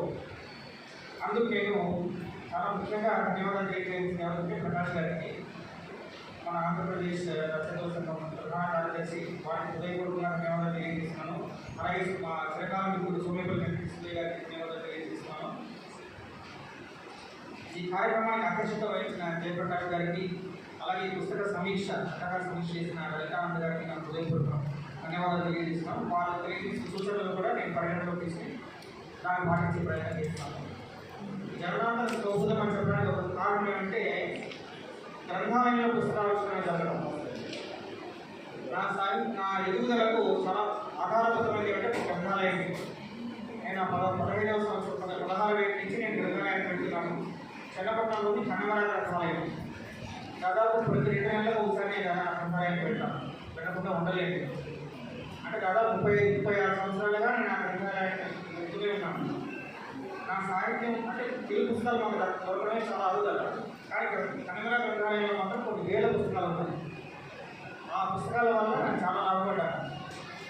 అటువంటి ఒక కృషి ఇక్కడ జరుగుతుంది. అన్నమయ్య గ్రంథాలయం అన్నది పెద్దలు పూజలు లంకా సత్యనారాయణ గారు చేసిన కృషి చాలా గొప్పది. వారి పేరు నాకు సుపరిచితం. అదేవిధంగా అన్నమయ్య గ్రంథాలయం కూడా దాదాపు 2 దశాబ్దాలుగా నాకు బాగా తెలుస్తుంది. అయితే వారిని కలుసుకోవడం, ఆ గ్రంథాలయాన్ని చూడడం అనేది మాత్రం ఒక అదృష్టం. వారితో నాకు బాధాయన సంబంధం ఉంటుంది. ఏంటంటే వారు సెంట్రల్ ఎక్సైజ్ డిపార్ట్మెంట్లో పనిచేశారు, నేను అదే విభాగంలో పనిచేస్తున్నాను. ఈరోజు ఆ గ్రంథాలయాన్ని అంటే ఎన్ని పుస్తకాలు ఉన్నాయి, వారు ఎంత శ్రద్ధగా వాటిని సేకరించారు, ఎంత ఓపికగా వారు వివరిస్తారు అన్నది గమనిస్తే మనం ఎవరు ఆ పని చేయలేదు. ఆ కృషికి వారికి శ్రద్ధ వచ్చి నమస్కరిస్తున్నాను. అలాగే ఈ కార్యక్రమానికి ఎక్కడెక్కడి నుంచో విచ్చేశారు చాలామంది ప్రముఖులు, కవులు, కవికులు. వారందరికీ నేను పేరుగా తెలియజేస్తూ ముఖ్యంగా వెలుగు నాగరాజలక్ష్మి గారికి, వారు మా జానీ సంస్థలు చాలా ఆత్మీయులు. మేము ఎప్పుడు వ్యాసమైనా వారు ఇస్తారు ప్రత్యేక సంస్థలు. అలాగే మా ముందు శ్రీనివాసులు గారికి, ఎందుకంటే మా ప్రకాశం జిల్లా కార్యక్రమాల్లో చాలా కార్యక్రమాల్లో ముందులో పాల్గొన్నాము. ముందు జరిగిన కార్యక్రమం ఆంధ్రప్రదేశ్ అంగన్వాడీ గారికి ఆశ్రయించారు. వారితో చాలా బాగా పరిచయం ఉండేది. ముఖ్యంగా నేను చెన్నై గారు ఒంగోలు వెళ్ళినప్పుడు మేము అర్థంకి వెళ్ళాలి అని అడిగాము. సర్వోదయ శిలాశాస్త్రం చూడాలి అని అడిగితే వారే స్వయంగా తమ కారు వేసి అక్కడికి వెళ్ళినట్టు మీరు చూసినట్టు అని వారు మాకు ఏర్పాటు చేశారు. అర్థంకిలో మేము ఆ సర్వోదయ శాస్త్రం చూసినప్పుడు మనకి ఎంత ఆనందంగా ఏదో చెప్పలేదు, మాటలో చెప్పలేదు ఆనందం. ఎందుకంటే మొట్టమొదటి తెలుగు పద్యశాస్త్రం. అందుకే నాకు పద్యకవిత్వం అంటే విపరీతమైన అభిమానం. పద్యకవిత్వం రాయడం అంటే మరీ ఆసక్తి. అందువల్ల ఆ పద్యకవితా శాస్త్రాన్ని చూసినప్పుడు కలిగిన సంతోషం ఇంకా కాదు, దానికి మారిపోయిన వారు హనుమానికి. మీ అందరికీ నేను కృతజ్ఞతలు తెలియజేస్తూ మరోసారి మరో సందర్భంలో ఎప్పుడైనా మనం కలుసుకునే అవకాశం లభిస్తుందని ఆశిస్తూ ధన్యవాదాలు తెలియజేస్తున్నాను.